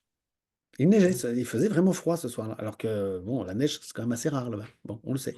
On sait également que l'étoile du berger, bon, on sait que c'était la comète de Halley. C'est pas un phénomène qui a été inventé par les rédacteurs, etc. Il y a plein de choses qu'on sait. On sait comment s'appelaient les deux crucifiés à côté de Jésus, Dismas et Gestas. Donc, c'est des choses que les gens ont écrites, mais à côté des évangiles. Donc, on les a récupérées. Donc, dans les apocryphes, l'Église récupère bien les choses qui l'intéressent, bien sûr, mais elle ne les place pas comme texte canonique. Parce qu'il y a une différence entre prendre des choses en partie et prendre le tout pour le tout. Voilà. Et Maria Alors, Valtorta par rapport à ça? ça, c'est un autre chapitre. Maria Valtorta, ça fait partie des gens qui disent, et je ne sais pas si l'Église s'est prononcée sur ce sujet, Mais je ne sais pas si aujourd'hui l'Église est encore en mesure de se prononcer, parce que l'Église aujourd'hui est dans l'erreur, malheureusement, Ouais, et l'Église a priori, en grande d'aujourd'hui partie. n'a pas reconnu Maria Valtorta. Voilà. Donc l'Église aujourd'hui, ce sera très difficile de lui demander son avis. Il faudrait peut-être s'adresser à certains qui, dans l'Église, sont fiables, mais malheureusement, aujourd'hui, le magistère, apparemment, semble errer sur un certain nombre de sujets. Donc c'est un peu difficile de lui demander de se prononcer. Je pense que le magistère de l'Église reste fiable, mais aujourd'hui, il y a quand même des ébranlements, on va dire.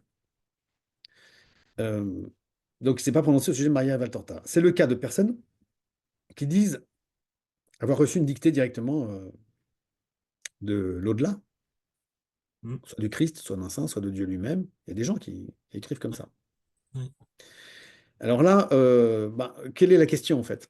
Ah, Est-ce que la question, c'est de les intégrer telles quelles? non, non, pas de les intégrer, de façon, à la limite. Enfin, en même temps, ce serait une forme de reconnaissance qui pourrait profiter plus largement à d'autres si ça vaut le coup. Moi, personnellement, là-dessus, je vais attaquer la lecture de Maria Voltorta. Donc, je, je n'ai pas d'avis pour l'instant personnel. Et j'ai dit que l'Église ne l'avait pas reconnu, c'est ce que j'ai cru comprendre, mais ce sera à vérifier. Après, non, c'est plutôt pas pour savoir si... parce que Maria Valtorta est reconnue comme ayant une grosse crédibilité, a priori, notamment scientifique. C'est ce qui peut légitimer après ce qui est moins scientifique, mais il semble il y a vraiment eu des études scientifiques qui sont allées vérifier ses dires et qu'il y ait des correspondances étonnantes entre ce qu'elle a écrit alors qu'elle était alitée et ce qui peut être trouvé uniquement par le fruit de travaux, comment on dit, enfin, d'historiens qui va sur le terrain. Exégétique, oui. Voilà. Alors, euh, bon, alors d'abord, l'Église peut intégrer des éléments de science, mais la science n'est pas le compas ultime, parce que la science, Oui, elle dépend de lois naturelles qui sont encore très, très, très, insuffisant. très inconnues. Très Oui, inconnues. ouais. Donc, il y a des faits qui sont avérés scientifiquement, oui, mais est-ce que cette validité suffit? Ben, pas forcément. Hmm. Puisque là encore, c'est un peu comme les histoires des évangiles, il y a des phénomènes scientifiques qui sont exactement contraires, observables. Et c'est un problème. La science, elle est obligée d'être humble en disant, bah oui, il y a une loi physique qui vaut, et puis à un autre moment, elle ne le vaut pas. Alors que les circonstances sont strictement identiques. Donc il y a quand même du mystère. C'est là où on rentre dans le monde quantique, etc., où la science commence à se dire, mais il y a quelque chose derrière que nous ne comprenons pas, parce que ça n'est pas logique, ça ne correspond pas à une vérité scientifique. Et pourtant, nos observations sont scientifiques et indiscutables. Bon, donc, la science elle-même est un monde qui n'est pas un science comme on l'a cru, et n'est pas un monde comme on l'a cru, réglé uniquement par le nombre et le nombre indiscutable. Le nombre lui-même, déjà le disait l'Égypte, est symbole. Et donc pas une chose pétrifiée et figée. Si le nombre est symbole, c'est pas du tout pareil. C'est ce que comprenait l'Égypte. Elle avait déjà compris que le nombre était symbole et que le symbole, ça n'est pas ce qu'on entend aujourd'hui par mot symbole. Le symbole, c'est quelque chose de vivant. Alors là, c'est très compliqué parce que ça veut dire que la science n'a plus affaire à des lois formelles, mais à des lois qui sont peut-être mouvantes. Et donc, on arrive à un autre niveau d'approche de la science. Bon, on pourrait on pourrait se donner des exemples. On le voit très bien en astronomie. On voit des phénomènes qui sont véritablement, pour l'instant, indéchiffrables. De toute façon, rien que l'infini, l'infiniment grand, est déjà quelque chose qui perturbe Oui, et puis profondément le cerveau. Parce qu'on se dit, si vous avez un ensemble, supposons que l'univers soit un ensemble infini, bah, c'est bien dans quelque chose, c'est bien dans une boîte. Bon, cette boîte, elle est bien finie. Oui, mais cette boîte est-elle elle-même dans un milieu infini? Voilà. Donc, en fait, le cerveau ne peut non, pas admettre l'infini. il n'est pas fait pour. C'est pas préhensible. Et d'ailleurs, les Égyptiens interdisaient qu'on aille au-delà d'un certain chiffre. Ouais. Ils n'aimaient pas, parce que là, on entrait, on violait Dieu. C'était pratiquement, enfin, c'était une faute contre Dieu, pratiquement du blasphème, que de vouloir spéculer sur des choses que le cerveau ne peut pas approcher. Donc, l'Égypte et l'Église avec elle ramenaient à toujours l'humilité, la condition humaine. Donc, oui, il y a des événements scientifiques qu'on peut considérer comme étant remarquables et pouvant étayer une théorie. Par exemple, au sujet de Maria Valtorta, de même qu'il y a des miracles qui sont avérés par des commissions qui sont non chrétiennes ou non et qui sont laïques à Lourdes, où il y a des miracles qui sont avérés par la science aujourd'hui, en disant bah, c'est pas l'Église qui nous a dit, c'est nous scientifiques nous disons que là il y a un miracle et puis c'est tout. Et ça ne se fait pas encore une fois en 3 jours, ça demande 60, 70 ans, enfin, ça demande souvent beaucoup, beaucoup de temps avant et d'en passer par des commissions qui ne sont pas d'Église. Bon, l'Église, bien sûr, a son mot à dire, parce qu'elle, elle est encore, à mon avis, elle est beaucoup plus sévère sur ces notions que la science. La science donne sa bénédiction, là où l'Église dit non, non. Alors, moi, je ne parlerai pas de miracle comme ça. Il nous faut bien d'autres critères, et pas seulement le critère scientifique. Donc la science est un sous-ensemble, en fait. Et ça, vous pouvez regarder des procès, enfin des affaires euh, que ce soit en canonisation ou des histoires de miracles à Lourdes, vous verrez que c'est pas parce que les scientifiques ont dit oui que l'Église a dit oui à son tour. Au contraire, en général, l'Église, elle tient d'abord a priori à dire non, parce qu'elle ne veut pas qu'il y ait un empilement de phénomènes. Elle préfère ce qui est naturel, en rester à la source. On retrouve ce même problème avec Maria Valtorta ou d'autres. On a les 4 évangiles. Faut-il ajouter une quantité de textes qui nous éloignerait justement de la parole christique? Parce que quand vous avez Oui, les... Voilà. c'est le souhait de trouver plus de détails, voilà. Mais Oui, en même temps, les détails diluent, voilà, effectivement. exactement. C'est ça le problème. C'est un peu comme le problème que nous avons dans la République française. On a une loi, on a une constitution, et puis on a des millions de lois. Donc, Ouais. oui, mais tout le monde vous dit, mais la constitution, pourtant, elle ne dit pas ce que dit la loi. Alors, on a besoin d'un retour aux sources. Et il est naturel qu'une organisation essaie de se préserver de la démultiplication. Ce qui n'empêche pas que chacun peut aller voir les textes qui sont des textes considérés comme recommandables par des gens qui ont eu autorité, et d'aller regarder ce qu'il peut en prendre pour lui-même, sans vouloir faire en sorte que ce texte devienne en soi une institution. Mhm. Parce que c'est Ah ça oui. la tentation, c'est que en fait, surtout chez les néophytes, quelqu'un il découvre un texte, oh mais ce texte, il faut absolument que tout le monde en parle, il faut que l'Église en parle plus, etc. Ils ont tendance à vouloir faire que Mhm. leur propre cheminement, leur propre découverte, soit comme le fil à couper le beurre. Bah, pas forcément. Ah, c'est le travers du néophyte et du militant, d'une manière Voilà. générale, c'est là. Voilà, c'est ça qu'il faut dire, c'est vraiment très important. Oui, d'accord. Moi, très souvent, on est débordé par des gens, c'est pareil en politique, hein. Il y a des gens qui débarquent un peu dans la pensée, on va dire, entre guillemets, nationaliste, quoi que ce soit pas tout à fait ça, en tout cas d'opposition au système. Ils débarquent complètement, ils bousculent tout et ils voudraient que tout se passe comme ils le pensent, parce qu'ils découvrent, quoi. Ils sont dans l'émerveillement de la découverte. Ils trouvent qu'il y a plein de choses justes et qui permettent de mettre de la cohérence dans tout ce qu'ils voient. Moi, j'ai une formule dans une pièce de théâtre que j'ai écrite. En alexandrin, je disais qui bouscule le plus dans les bus, c'est les derniers qui montent. Mhm. Voilà. Ah oui. Et effectivement. Bon, voilà. Alors, il y a des textes, moi je crois que c'est très bien. Enfin, moi j'ai lu Maria Valtorta. Vous pouvez aussi regarder par exemple les apparitions de la Vierge à Medjugorje. C'est extrêmement. Je peux vous dire que là, avant de dire non, c'est du bidon, on est à s'accrocher parce qu'il y a quand même beaucoup de phénomènes. Moi j'en ai vécu certains d'ailleurs, en Yougoslavie, ex-Yougoslavie. C'est extrêmement troublant, hein. Mhm. Bon, alors maintenant, il y a quand même un chapitre, on va passer rapidement, mais il y a quand même un chapitre. Satan aussi peut faire des choses miraculeuses. Oui, Et il peut solliciter des écrivains absolument prodigieux. Donc, il faut faire attention à ça. Je l'ai oui. lu d'assez vite parce que c'est le discours, les témoins de Jéhovah, par exemple, tout ce qui est apparition mariale, pour eux, c'est Satan, hein. Ah ouais. Les protestants vont dire la même chose, hein. Attention à Satan. Bon, alors nous savons que c'est pas Satan parce que les apparitions mariales, dont nous savons parfaitement qu'elles sont avérées et justes, surtout parce que Satan ne fait pas du bien. Voilà.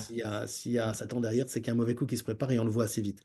Donc, dans le temps, sur des siècles et des siècles, on voit très bien qu'il y a effectivement eu des apparitions mariales tout à fait certaines et incontestables et qui n'ont aucunement servi les desseins de Satan. Bon, donc ça existe. Mais l'Église est prudente, encore une fois, et elle sait que c'est possible. Elle sait que tout cela peut exister. Et tant qu'elle ne se prononce pas, il faut toujours avoir ça à l'esprit, se dire que c'est peut-être, sait-on jamais, l'émanation d'un mal. Alors, évidemment, quand vous avez un personnage qui a souffert, qui a été profondément juste, vertueux. C'est tout ça que l'Église regarde. Les vertus, l'existence, comment a-t-elle été irréprochable? Et Dieu sait qu'elle est sévère, hein. Aujourd'hui, pour être un saint, je vous jure que c'est pas du gâteau, hein. Moi, j'essaye, mais bon, c'est la dèche quand même. Parce que les Ouais. critères sont épouvantables. C'était sans doute beaucoup plus facile au XIIe siècle. C'était plus facile. Ah oui. Aujourd'hui, faut des miracles, il faut une vie irréprochable, il ne faut pas avoir proféré un seul juron, père exemplaire, il faut avoir donné tout son argent, tous ses biens à tout le monde. Enfin bon, c'est. Ouais. C'est dur, hein, la loi est exigeante. Bon, ça l'a toujours été, en fait, hein, ça a toujours été très Oui. exigeant. Bon, jadis, il fallait être mort souvent dans des conditions épouvantables, avoir été persécuté, hein, c'était l'un des critères importants Si pour on la cochait pas cette case, certification. c'était foutu. Ouais. Bah, souvent, hein, si vous n'aviez pas été martyr, c'était difficile d'être un saint quand même, hein. On n'était pas, même une mère de famille admirable. Aujourd'hui, on peut être sanctifié en étant une mère de famille admirable, canonisée. Mais c'était pas le cas au XIIe siècle, et pourtant il y en avait. Bon. Donc par certains côtés, ça c'est peut-être un peu plus facile, mais les gens qui sont chargés de ça sont quand même hyper regardants et il y a pas un pet de travers, hein, s'il m'est permis d'être trivial. Ok, merci. Bon, ben, on peut aller sur un autre thème peut-être, qui, je trouve que finalement, c'est très bien d'avoir abordé tout ce fond-là, parce que ça va, même si là, on va revenir vers des sujets plus sociétaux, plus actuels, je trouve que c'est bien de savoir d'où la pensée se forge, quoi. Ça, enfin, voilà. Alors, donc, je disais tout à l'heure que j'ai trouvé beaucoup de nuances dans ce livre, pour mon plus grand plaisir, et de discernement aussi. Mais j'ai été étonné par ce que j'ai moins trouvé comme discernement et nuance concernant l'homosexualité et Oui. l'avortement. Et Ah, d'ailleurs, donc, ce sont deux sujets qui oui, sont bien liés, notamment enfin, dans les thématiques et les enjeux de la chrétienté, etc. oui, Donc, déjà, par exemple, pour l'avortement, si on peut commencer par l'avortement, euh, moi, ce qui me... euh, voilà, ma question, c'est que personnellement, l'avortement, je pense que effectivement, il y a des gros enjeux que vous décrivez et que d'autres décrivent sur une banalisation à détruire la vie, une désacralisation de beaucoup de choses, une déresponsabilisation aussi. Enfin, il y a tout. L'avortement contient toutes ces questions et ces enjeux. Donc, c'est pour ça que moi, je suis sensible au débat et à la position défavorable à l'avortement. Mais par contre, je ne suis pas suffisamment convaincu encore par le refus entier, total, absolu de l'avortement. Mais voilà, c'est un chantier en cours en moi. oui. Alors, C'est ce que j'ai trouvé, je c'est voilà, une ouais, position oui. très franche que je Je questionne. me permets de vous couper avant que je perde le fil de mes idées, Mais parce que voilà, mais c'est le moment, c'est bien. voilà. Euh, bon, tout d'abord, on va essayer d'aborder ça en deux chapitres qui vont essayer de se contrebalancer. Bon, tout d'abord, pour moi, je vais vous dire, le malheur de notre société moderne, elle vient en très grande partie à cause de ça. Ça ne s'explique pas mécaniquement, ça s'explique spirituellement. Je pense que dès lors que vous avez décidé d'institutionnaliser le meurtre, tout le reste va se casser la figure. C'est comme ça. Vous avez touché à quelque chose et là, le malheur est sur vous. Donc, c'est pas objectif ce que je dis. Hmm. Non, j'entends. C'est difficile à mesurer. Mais là, vous êtes dans les terres. Vous avez décidé de vous attaquer à Dieu directement, à la vie, et les malheurs pleuvront sur vous. C'est un peu, là, je parle un peu comme la Bible. Malheur à vous. Hmm. Et ça, j'en suis convaincu. Même si je ne pourrais pas vous l'argumenter précisément. J'observe, néanmoins, que vous voyez toutes les calamités qui en découlent, et notamment les retraites. On dit, il n'y a pas d'argent pour les retraites. Bah oui, mais vous avez tué les gens pour travailler. Et vous plaignez de ne pas avoir les retraites. Et vous allez continuer à avoir des gens qui vont aller dans les rues pour manifester. Pourquoi? Pour de l'argent, au lieu de défendre la vie. Ignominie, dans le fond. C'est quand même Hmm. ignoble. C'est quand Ouais. même ignoble. On se bat pour des intérêts, pour les 65 heures, pour les machins, pour les trucs, pour les bidules, et on a quand même tué 200 000 personnes par an, quoi. Donc déjà, là, je suis plein et entier. Je dis, mais vous êtes dans l'abomination et vous voudriez que les choses se passent bien. Mais vous avez fait un bras d'honneur à Dieu. Il vous abandonne, vous l'avez chassé de partout. Donc, et c'est pas seulement l'avoir chassé, parce qu'à la rigueur, il l'accepte. Mais vous vous attaquez directement à la vie, à tout ce qu'il a créé, et vous-même. Donc, il vous arrive ce qui vous arrive. Bon. Ensuite, sur un plan politique, je passe aussi rapidement. Il en découle toutes sortes de calamités, d'avanies, une démoralisation de la population. Je pense que c'est un coup porté aux femmes en particulier. Je pense qu'on n'a pas le droit de se prononcer pour la mort d'autrui. Parce qu'en fait, si on a renoncé à la peine de mort, c'est pourquoi? C'est parce que nous avons décidé que l'homme n'était pas en droit de dire qu'il y avait à se prononcer en faveur de la mort d'autrui. Tu ne tueras point. C'était ça, l'idée. Donc, à la rigueur, on peut estimer que le souverain ou le pape ou quelqu'un qui prend sur lui pourrait décider une telle chose. Et ça, je l'admets. Et je l'intègre d'ailleurs dans mon code pénal. Je dis, il y a une personne qui peut prononcer la peine de mort. C'est le juge ne le fait pas. Enfin, le juge, il se prononce en faveur. Et ensuite, c'est le souverain ou c'est une instance supérieure qui dit, oui, nous prenons sur nous et c'est nous qui sommes jugés par Dieu. Mais pas la population. La population n'a pas à dire, je suis en faveur de la peine de mort. De la même manière, la population ne peut pas se prononcer en la mort des petits-enfants et ne peut pas assassiner. Et mine de rien, hein, il faut quand même se rendre compte que euh, en poussant une femme à faire ça, ah oui, elle souffre, etc., c'est épouvantable, je reviendrai là-dessus. Mais vous en faites un assassin, et elle va passer le reste de son éternité en enfer, hein, cette femme. Elle va pas vous remercier quand vous serez là-haut, quand elle sera là-haut. Elle va pas vous remercier. Parce que les gens ne savent pas ce que c'est que l'enfer, hein. Les gens imaginent que l'enfer n'existe pas. Mais l'enfer, ça existe. Ils le voient sur Terre déjà, ce que c'est. Ils voient un millionième de ce que c'est sur Terre. Quand ils vont à Gaza, ils voient un petit peu ce que c'est que l'enfer. Un tout petit peu, mais c'est rien à côté. C'est des vacances. C'est le Club Med à côté de l'enfer. N'envoyez pas des gens en enfer. Et n'y allez pas vous-même. Vous avez quelqu'un qui disait sur TED, là, il y avait une mission, quelqu'un qui disait qu'il venait avec une corde, là, avec une très longue corde, et il disait, ma vie, c'est ça. Donc, il avait mis du scotch rouge au bout de, enfin, je crois, enfin, je me trompe peut-être dans mes souvenirs, mais en gros, l'idée, c'était ça, un petit morceau de corde, et il dit, ça, c'est ma vie. Tout le reste, c'est ce que je vais vivre après la mort. C'est juste. C'est juste. Si vous avez la foi, si vous avez un peu de, et même si vous êtes un grand scientifique, vous sentez bien qu'il y a quelque chose qui ne s'arrête pas à la mort, hein. Il y a autre chose. Vous le sentez. Et quand vous avez la foi, vous le savez, ce qui n'est pas pareil. Bon, donc là, je parle en religieux, et évidemment, ce n'est pas forcément admissible pour les gens qui n'y croient pas du tout. Bon, alors donc, si vous n'y croyez pas du tout, soyons pratiques. Cet enfant, pourquoi vous ne le donnez pas à quelqu'un d'autre? Vous avez été violé. Bah, donnez-le à quelqu'un. Il y a des tas de couples qui ont envie d'adopter un enfant. Il y a une grande souffrance dans ce monde. En plus, il y a de plus en plus d'infertilité. Avec le Covid, etc., ça a été encore pire. Moi, je connais un couple, ils ont tellement eu de mal à avoir un enfant que quand ils ont eu... là, la dame est enceinte, elle ne va l'annoncer, elle le dit, hein, elle nous en dit en privé, mais elle l'annoncera publiquement au troisième temps de la grossesse, au dernier semestre, dernier trimestre. Hmm. Elle n'ose pas l'annoncer parce qu'elle a tellement perdu de bébé. Bon, bah, il y a plein de couples qui seraient prêts à adopter l'enfant. Donc voilà, la solution, elle est là, c'est tout. Pourquoi le tuer, cet enfant? Vous n'en voulez pas, c'est le fils d'un violeur. Eh bien, quelqu'un le prendra. On n'est pas obligé de le tuer. Et ça résout la question intégralement. Mais à côté de ça, vous voulez bien qu'on tue l'œuf de la femme, mais vous ne voulez pas qu'on tue l'œuf de l'aigle en montagne ou vous ne voulez pas qu'on écrase une tortue sur la route. Vous êtes scandalisé. Votre sensibilité est complètement défoyée. Vous n'avez aucune sensibilité pour l'être humain, mais vous avez tout ce qu'il faut pour les animaux. Ah, ça chouine quand il y a un phoque sur la banquise qui reçoit des coups de pelle et qui a du sang sur la banquise. Ah, c'est sale, c'est pas propre. Ça me dérange. Mais quand on aspire des petits enfants dans le ventre de leur mère avec un aspirateur ou qu'on le broie avec des ciseaux, qu'on le découpe en morceaux dans l'utérus, ça gêne personne. Donc ça ne vaut sur aucun plan en fait. Ça ne vaut pas sur le plan économique et politique, ça ne vaut pas sur le plan spirituel, ça ne vaut pas sur le plan religieux, ça ne vaut pas sur le plan pratique et humain. Qu'est-ce qui reste comme objection?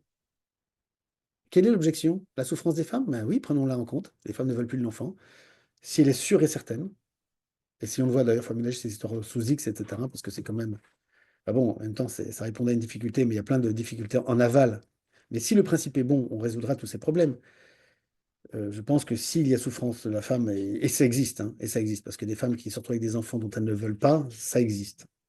Encore que beaucoup se mettent à aimer leur enfant une fois qu'elles ont accouché, ça aussi, ça existe, hein. Des femmes qui ne voulaient pas de l'enfant, puis une fois qu'elles l'ont dans les bras, il y a des très belles vidéos d'ailleurs sur Internet, hein. C'est des jeunes femmes qui sont bouleversées, hein, et qui se mettent à aimer l'enfant à partir de l'accouchement. Mais à supposer qu'elles n'en veuillent vraiment pas ou qu'elles ne soient pas capables, eh bien, l'enfant, c'est pas pour autant qu'il faille le tuer, hein.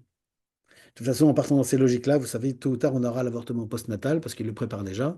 Vous voulez pas de votre enfant, madame? Bon, bah écoutez, il n'a que 3 mois, on est encore dans les délais, hein. Après, ce sera un citoyen après, mais avant, non. C'est un gigot, donc on peut l'éliminer.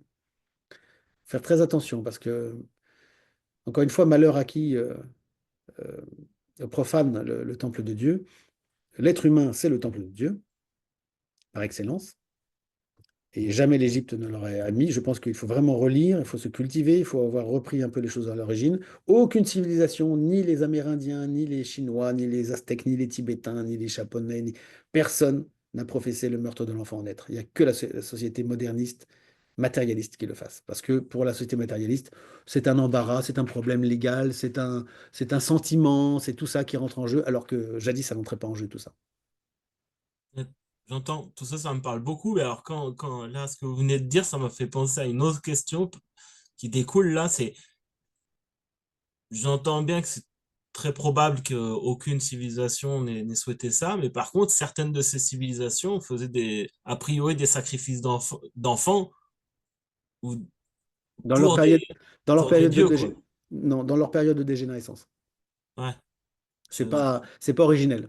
Pas plus que le culte des dieux, le polythéisme et tout ça, c'est toujours bah, vous l'avez lu je l'explique dans Pensée, c'est toujours Mhm, en aval. À l'origine, ça n'existe pas. mhm. C'est Ça- ce que j'imagine, hein. oui, ce sont des castes, soit de prêtres, soit de guerriers, soit d'une certaine bourgeoisie qui décide que, comme ça, il y a une mode, comme c'était le cas chez les Aztèques, hein. Chez les Aztèques, Mhm, on s'est mis à exterminer les gens pour faire plaisir à un dieu. Bon, c'était la dégénérescence d'une espèce qui était en train de se perdre elle-même, hein. Non, c'est pas la civilisation, c'est l'anti-civilisation qui rampe dans toute civilisation qui dégénère. Donc, et chez les c'est Gaulois, on a dit que chez les Gaulois, il y avait des sacrifices humains. En fait, il y a eu des cérémonies où on a tué des gens, mais ça ne faisait pas partie des rites gaulois. C'était des incidents. C'était des gens qui faisaient ça, mais qui n'étaient pas en droit de le faire. C'était mhm. certaines sociétés. Donc on a généralisé, César a généralisé en disant que les Gaulois pratiquaient le sacrifice humain. C'est pas vrai. Il y a eu des gens qui ont été sacrifiés, effectivement, mais ça n'était pas Oui, institué. représentatif des mœurs, quoi. Voilà, c'était pas institué, c'était pas de droit. C'est comme on dit le droit de cuissage au Moyen Âge. Ça n'a jamais existé. Qu'un seigneur est abusé de la mariée, c'est tout à fait possible. Ça existe encore aujourd'hui, hein. Des Mhm, conseillers généraux qui ne se gênent pas, hein. Bon, ça existe toujours, ça a toujours existé. Mais de là à dire qu'il y avait un droit de cuissage, c'est faux. Il y avait un droit d'affouage, un droit de cuisson. Oui, le Seigneur avait le droit de faire cuire son pain avant les autres, peut-être, dans certaines communautés. Mais les gens, malhonnêtement, à la Révolution, on parlait de droit de cuissage. Il n'y a jamais eu de droit de cuissage. C'est ce qu'explique très bien Jacques Herz dans son livre Le Moyen Âge, une imposture. Et ça et mille autres choses. ouais. Donc, toutes ces histoires de sacrifices et de choses qu'on a vues, c'est une dégénérescence. Alors, faut-il dire que toutes les civilisations se valaient? Non. Je pense que toutes, elles ont reçu une certaine lumière, parce qu'il y a quand même des choses très, très étonnantes dès l'origine des choses, chez les Incas, chez les Aztèques, au Tibet, etc. On trouve des choses que nous avions nous aussi, que nous avons reçues, qu'on retrouve dans l'Égypte. Et donc, il y a une lumière originelle. Moi, je ne crois pas du tout à l'homme devenu singe, et puis petit à petit, on est arrivé à Pasteur et puis à Emmanuel Macron. Et Je moi crois non pas plus. cette linéarité. Je pense que c'est le contraire. Je pense que l'homme est né dans la lumière. C'est ce que je dis. C'est ce que le moine dit dans Reinhardt. Il y a un passage là-dessus qui est, je crois, un beau passage. L'homme est né dans la lumière comme le bébé. Enfin, moi j'en ai eu beaucoup, hein. Il est dans une vision des choses absolument éblouissante, quoi. C'est incroyable. Il n'y a aucune ironie, il y a aucun problème, il y a pas d'angoisse, il y a pas, le bébé, il est dans une perfection originelle. C'est après que les choses commencent à aller moins bien. Et pour retrouver la virginité originelle, il faut faire toute une vie. Le sage rejoint en fait le bébé, hein. C'est pour ça que le Christ nous dit, soyez comme les enfants. Il faut retrouver une certaine pureté originelle. Donc je pense que les civilisations, c'est pareil. Elles ont toutes démarré d'une certaine pureté originelle. Mais en revanche, toutes n'ont pas reçu la révélation, enfin la révélation ultime. Elles ont eu des révélations, mais pas forcément la révélation ultime. C'est pour ça que ceux qui l'ont reçue ont le devoir de la partager. Par rapport à la dégénérescence dans l'Ancien Testament, il y a eu a priori des successions où il y avait le sacrifice humain qui a été remplacé par le sacrifice Bien sûr, animal, qui, bien sûr. par le Christ, par Jésus-Christ, ensuite a été stoppé. Le sacrifice animal a Oui, été stoppé. oui. Voilà.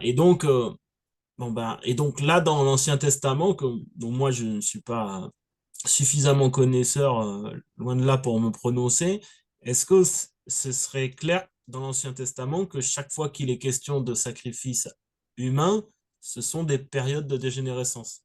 Alors, il est strictement interdit de parler de l'Ancien Testament et des Hébreux. C'est-à-dire? On n'a pas le droit d'en parler, là, la chaîne va sauter. Non, non, sujet absolument interdit, on ne peut pas en parler. Non, je vais en parler quand même, mais bon. Interdit par qui? Par... Ah, on va être obligé de parler, voilà. Ah oui, interdit sociétalement. Oui, oui, Hmm. Oui, bon. je comprends Alors, le... non, mais enfin, on peut quand même encore, j'espère, pouvoir je crois qu'on peut encore dire certaines choses. La Bible, c'est le premier texte de l'histoire de l'humanité qui a introduit le rapport de force avec Dieu. Avant, ça n'existe pas. Avant, les Hébreux sont en Égypte, et en Égypte, ça n'existe pas. Il n'y a pas de point tendu vers Dieu. Il n'y a pas la révolte, comme on le voit dans la Bible. D'ailleurs, c'est assez émouvant en même temps, hein, parce que c'est le début d'une histoire qui est différente. Jadis, tous les textes anciens sont des textes que vous avez à Sumer, que vous avez partout, hein, y compris au Tibet, hein. Tous les textes sont très linéaires. Le bon est bien, le héros est bon, l'adversaire est le mauvais. C'est clair, c'est net, il n'y a pas de... Vous le retrouvez encore ça dans Lancelot du Lac. Lancelot du Lac, il est irréprochable. On retrouve ça encore chez Michel Strogoff. Michel Strogoff, il est parfait, il est irréprochable. Il n'y a pas d'interrogation à un moment donné en disant j'ai un problème, ou il n'y a pas d'alcoolisme, il n'y a pas le moindre défaut. Si vous voulez, il n'y a pas, il y a pas une tombée dans le trou. On ne voit pas Michel Strogoff qui boit un verre au fin fond d'un bistrot entre l'Oural et la Sibérie. Je ne vais jamais y arriver. Non, chez Jules Verne, tout est absolument linéaire. Bon, dans l'Antiquité, tout était linéaire. C'était absolument. C'est la Bible. Ce sont les Hébreux qui introduisent un biais là et qui commencent à, entre guillemets, foutre le bordel. En tout cas, mais c'est intéressant pour nous aussi parce que ça nourrit tout ce qui sera de la littérature ultérieure. Tout n'est pas blanc et noir en ce monde, ici-bas. Et c'est eux qui les premiers le disent, puisqu'avant, les Égyptiens, ça existait, hein, attention, évidemment, tout était déjà gris avant. Il y a pas de blanc et de noir absolu en ce monde. Mais l'Égypte ne voulait pas entrer là-dedans parce qu'elle savait que c'était extrêmement dangereux. La preuve, parce que de l'Ancien Testament découle la nécessité d'abord d'avoir le Christ, qui met un holà sur la dérive épouvantable, et ça n'a pas empêché tout ce que nous avons vécu jusqu'à aujourd'hui. Donc, dans les sociétés anciennes, antiques, on ne faisait pas sortir du temple un certain nombre de choses. Le théâtre était interdit. Il n'était autorisé que durant des cérémonies spéciales où des personnes habilitées mimaient, montraient une situation où quelqu'un était possédé par une passion. Le héros, ceci, mais commettant telle erreur, etc. Bon. Mais ça devait rester dans le temple, ça n'en sortait pas. Ça restait dans les cérémonies religieuses. Pas question qu'on se mette à faire du théâtre en ville, hein, dans la Rome ancienne. C'est plus tard que c'est sorti du temple petit à petit. Et que bah, le poison s'est répandu partout. C'est pour ça qu'aujourd'hui, on regarde au Moyen-Âge, ah, ces pères censeurs, c'était interdit de faire du théâtre et tout, franchement, c'était des coincés, c'était ceci. Mais ils avaient totalement raison. Ne faites surtout pas sortir tout ça parce que vous allez vous retrouver à cette situation. Vous avez les réseaux sociaux, tout le monde a raison, tout le monde se chamaille. On est tous bien dans la bienveillance et puis dès que vous grattez un petit peu le vernis, les gens se tirent dessus, ils s'assassineraient, ils s'étriperaient. Et nous sommes là maintenant, devant un chaos qui va d'ailleurs éclater prochainement. Et on aura l'aboutissement de la sortie de cela du temple. Autrefois, c'était contingenté. Pourquoi est-ce que les arts se sont beaucoup développés? Parce que les artistes se sont dit, il faut absolument que je récupère ce mal-là et que je le transforme en quelque chose de bien. Et c'est là que les artistes ont eu leur rôle très important, avec la musique notamment. La musique, c'est une réponse extraordinaire qui, encore une fois, autrefois était contingentée, hein, dans le temple. On ne voulait pas que la musique devienne quelque chose de dépravé, qu'elle sorte du temple. Bon, et les bons artistes, qu'est-ce qu'ils font? Ils réintroduisent du beau. Et ce qui m'a permis à moi de dire à cette dame hier, c'était une dame, qui me disait, de toute façon, l'être humain est une pourriture. Et je lui dis, bah, tu n'as jamais écouté de musique, alors? Si, si, je suis chanteuse. Bah, tu écoutes ou tu chantes de la merde. Je suis désolé. Parce que si tu chantais des belles choses, tu serais émerveillé, tu pleurerais de joie en écoutant certaines choses magnifiques. Moi, j'ai une collection de disques. C'est, c'est la réponse la plus directe, et sans discours, à l'homme est une pourriture. L'homme a été capable de faire des choses prodigieuses.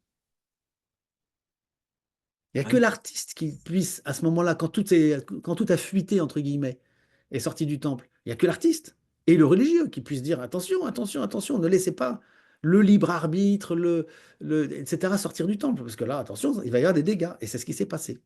Et d'une certaine manière, c'est un peu ce qu'on a dit à Jésus.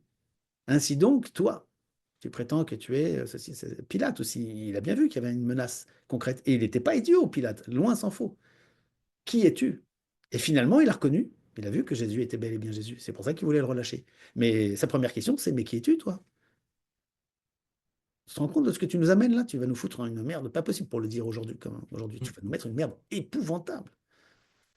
Ouais, et en même temps, c'est super intéressant parce que ce qui s'est passé là avec donc l'Ancien Testament, cette rupture par rapport à un monde où on ne touchait pas hein, justement voilà, il y avait le bien et le mal bien tranché et on n'allait pas dans les nuances qui allaient nous emmener, etc. Ce que vous Exactement. avez bien développé. En même temps, ce qui est super intéressant, c'est que le fait de le faire nous mène au chaos, mais nous mène aussi à, à la possibilité de se transmuter, Et voilà. de Et grandir voilà. davantage, quoi. Et voilà. Et ça, c'est le pari du Christ.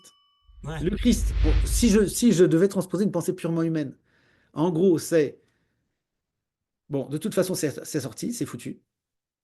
Franchement, c'est pas, Oui. hein, excusez-moi, hein, je blasphème là. En gros, c'est Ouais. foutu. Disons que c'est la pensée de Dieu. Je vais envoyer mon fils, ça part dans tous les sens. Je leur ai envoyé régulièrement des gens pour leur dire attention, attention, revenez dans le droit chemin. Ils n'ont pas voulu. Maintenant, j'envoie mon fils. Je pense que là, ils vont comprendre. Et il va remettre les choses dans l'ordre. Et comme il ne peut pas dire stop à tout comme le font les Hébreux disent stop, non, non, non, non, c'est interdit. Non, non, lui, il dit pas ça. Il dit d'accord, d'accord, j'ai entendu. Vous avez vous-même. Mais en ce cas-là, allez au fond de vous-même, allez chercher votre propre vocation, allez chercher Dieu en vous-même, etc. Bon. Mm.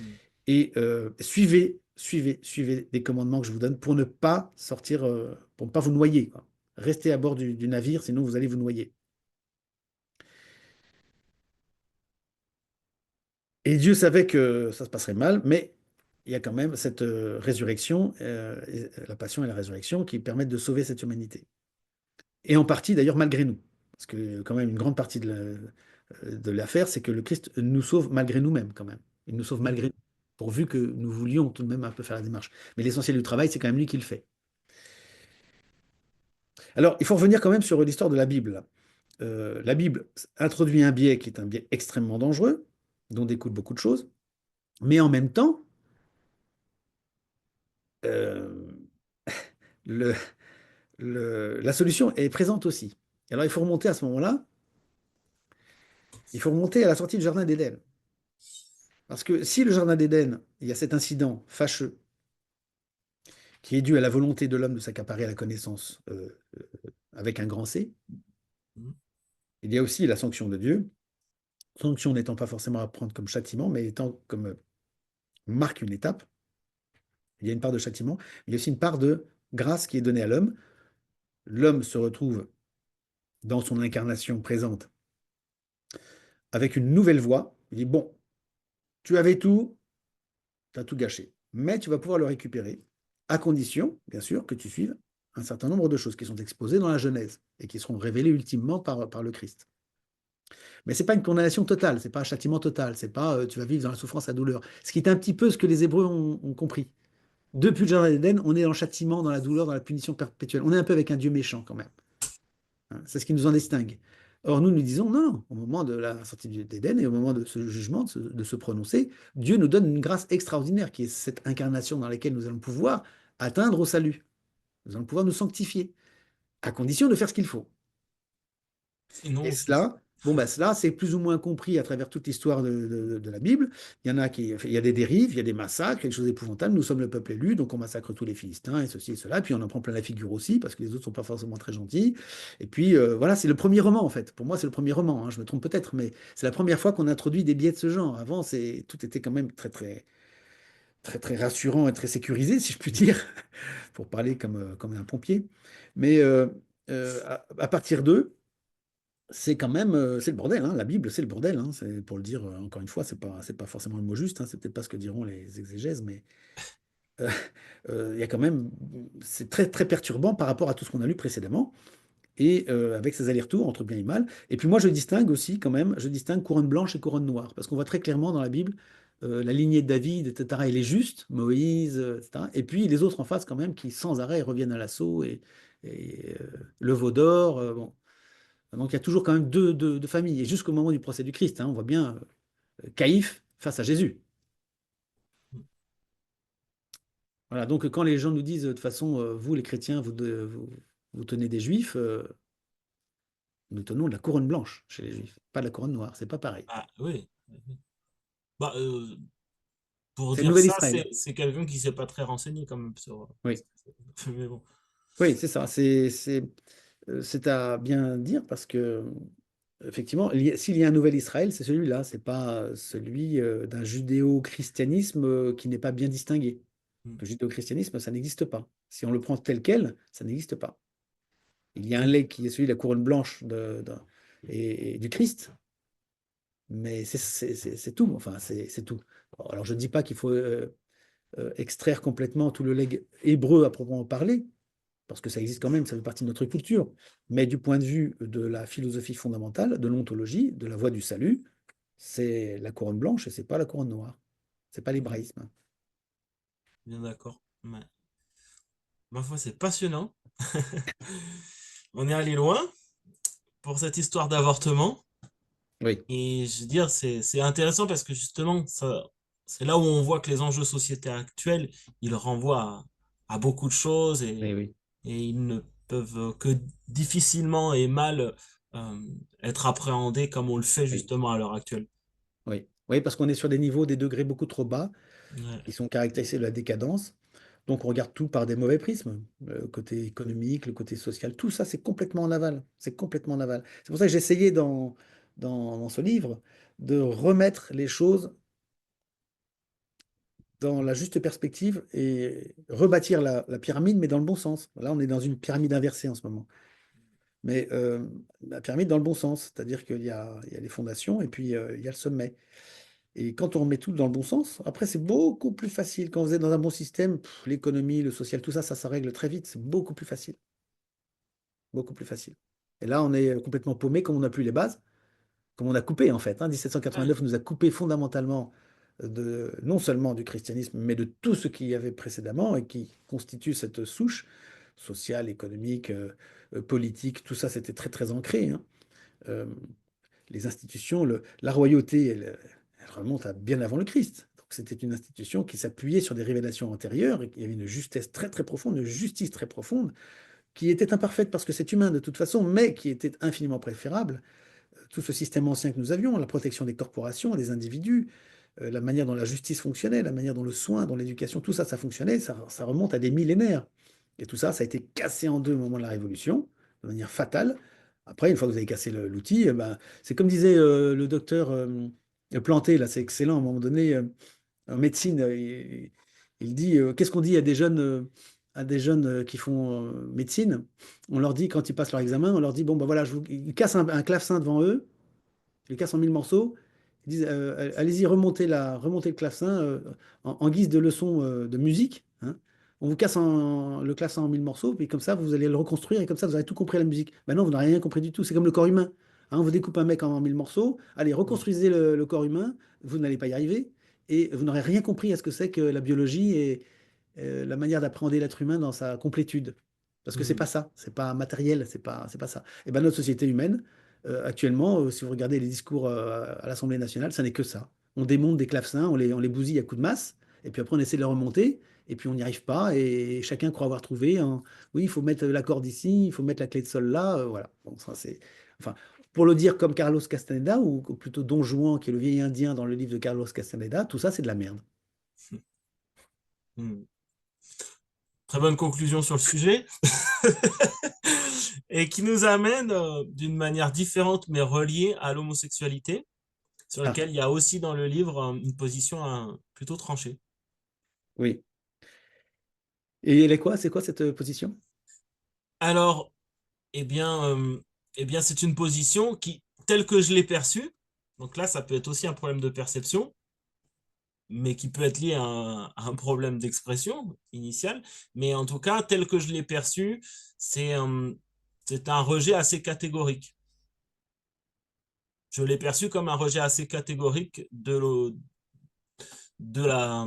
l'homosexualité, quelle Ah, quelle qu'elle soit, de l'homosexualité, quelle qu'elle soit, c'est-à-dire que là où on pourrait euh, nuancer en disant bah, les gens font ce qu'ils veulent chez eux, mais pour autant, ça doit pas s'ériger en modèle mhm. applicable à tous, ou c'est pas ça qui doit Ça, c'est le discours, c'est le légiférer. discours, disons que ça, c'est le discours ambiant à droite, on va dire, en gros. Hein. Ouais, d'accord.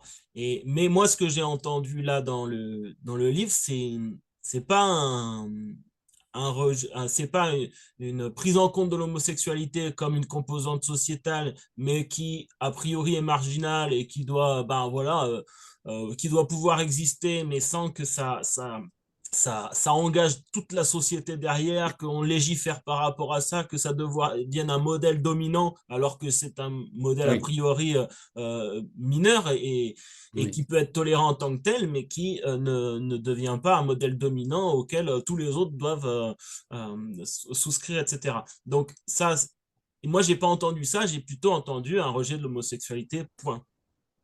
Ça ne doit pas exister. Ouais, Voilà. vous avez dit qu'il doit pouvoir exister, qu'il doit pouvoir exister. Non, enfin, ce que je veux dire, oui, dans le sens où ça existe. Oui, qui doit, oui, dans le sens où légalement, il ne faut pas que les gens se retrouvent sur un bûcher, ça, vous voulez dire. Oui. Voilà. Alors, bon, là, il faut bien distinguer, hein, très très clairement, faut être un peu responsable. Il y a les homosexualités et il y a les homosexuels. Bon, alors, les homosexuels, comme disait un évêque qui est mort, je crois que c'était à Lyon, il disait l'homosexualité, c'est 5% d'homosexualité et 95% de perversité. Parce que c'est vrai qu'aujourd'hui, l'homosexualité, c'est en fait, les gens ne sont pas forcément homosexuels, mais ils pratiquent, hein. Bon. Donc ça, c'est quand même la grosse masse, hein, très très très grosse masse. Donc c'est les clubs libertins, etc., etc. Bon. Donc il ne faut pas se le cacher. Quand on nous dit homosexualité, comme si c'était une chose pure, en réalité, c'est beaucoup, beaucoup de gens qui s'amusent dans tous les sens. Voilà, hein. On va commencer par remettre les choses quand même à plat. Ensuite, parlons des 5%. Parce que vous savez, c'est toujours le cas un peu spécieux qui sert à défendre la mauvaise cause. C'est comme Oui. l'avortement. L'avortement, dire, ah oui, mais la femme enceinte qui a été violée, pardon, la femme qui a été violée se retrouve enceinte. Ah oui, donc, allez hop, au bout de 30 ans, on interdit les gens d'aller prier devant les avortoirs, ils vont en prison. Mhm. On en arrive à contrôler et à surveiller et à sanctionner des gens qui se préoccupent de la vie. Donc, vous voyez, par ce petit biais-là, la petite porte, oh, c'est tout câlin, tout mignon, la pauvre, elle a été violée, donc il faut qu'on fasse quelque chose. Et hop, on en arrive au reste. Donc là, vous avez un vrai homosexuel, ça a toujours existé, c'est comme ça. Hop, le gros train, gros wagon de toute la perversion, Epstein, Weinstein et toute la merde qu'on a vue, jusqu'à entraîner des politiques dans ce genre de débat et les tenir par, on va dire, par les oreilles, et donc orienter toute la politique des États à nous surendetter. 3 000 milliards, ça vient d'où, à votre avis? Ils tiennent toutes nos politiques comme ça. Donc nous, en tant que sages, nous avons à dire stop, halte là, pas de salisette. Chez nous, ça marche pas, ce genre de truc. Donc déjà, ne commettez pas, parce qu'on ne nous tiendra pas comme ça non plus. Parce que là, ils tiennent tout le peuple, par la faute de quelques-uns qui s'adonnent à ce genre de choses. Hein, je vais vous dire, je vais vous rappeler, c'est ce que j'écrivais hier dans un groupe, il y a un certain maire de Paris. Il se faisait sodomiser dans les boîtes bien connues à Paris et il envoyait la facture à la mairie, hein. Et c'est le contribuable qui payait. Voilà. Et ça, ce n'est qu'un exemple parmi des milliers parce que derrière, ça y va, hein. Ça y va, hein. La dope, les filles, on Oui. a vu avec l'affaire Palmade, hein. Donc il faut quand même se rendre compte que le gros de l'affaire de l'homosexualité, c'est surtout ça. La grosse boule de pu, c'est quand même ça. Cette abomination, en fait. Et puis là-dedans, on met des enfants, bien sûr. C'est quand même plus marrant, hein, avec des gosses. Donc, il faut quand même bien tout de suite, avant de dire les pauvres homosexuels, il faut quand même commencer à dire 98% du problème, c'est ça. C'est même plus 95%, comme le disait l'évêque, parce que c'était il y a 20 ans. Bon, ok, je voulais quand même qu'on le dise. Ensuite, Mais c'est important. voilà. Donc Faut maintenant, on va important. parler du cas de l'homosexuel. Ben, il y en a toujours eu. Et ce qu'il faut dire, c'est bien. C'est tout à fait naturel. C'est ta vie, c'est tout à fait respectable. C'est ce que dit l'État, c'est ce que disent tous les bien-pensants. Non, moi je ne dis pas que c'est bien. Je dis c'est contre nature. Maintenant, je ne te blâme pas. Va et ne pêche plus, hein. Je ne suis pas là je ne suis pas Dieu. Va voir ton curé, confesse-toi, essaie, si tu le peux, de changer de mœurs. Essaye, parce que c'est pas de toute façon ta voie, ça n'est pas ta vocation, ça n'est pas ton appel fondamental. Maintenant, il y a peut-être une blessure originelle d'enfance, ou peut-être durant je sais pas, durant la grossesse, ou on ne sait pas. Et puis peut-être que, oui, peut-être qu'il y a un cas sur 100 qui effectivement est conformé comme ça et qu'il n'y a pas eu d'incident, il n'y a pas eu de malheur ça existe, il y a des homosexuels qui sont authentiquement homosexuels. Personne n'ira les chercher pour les interdire ou les foutre en prison. Moi, je ne le ferai pas, en tout cas, personnellement. Là, on en arrive à ce discours. Bah, écoutez, vous vivez votre vie comme vous voulez, n'allez pas étaler ça dans la rue, c'est tout. Moi, je Faites des m'en... livres. Si vous, moi, je ne vous interdis pas d'écrire un livre sur votre vie homosexuelle, pourquoi pas? Mais je n'irai pas distribuer ce livre-là dans les petites écoles. Ah, voilà, ça c'est clair. C'est Et moi, tout. je suis aligné là-dessus, quoi.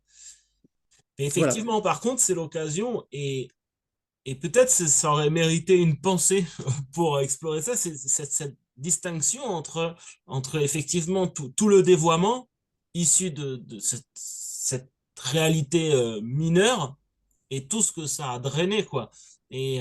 Voilà. Et finalement, je trouve que, ben voilà, faudrait pas louper une occasion à chaque fois qu'il y a une opposition un petit peu, voilà, ferme et donc à contre-courant sur l'homosexualité, que ce soit l'occasion justement de rappeler qu'est-ce qui pose problème et tout ce que ça, la fenêtre, enfin la porte ouverte à tout ce que ça a emmené ensuite.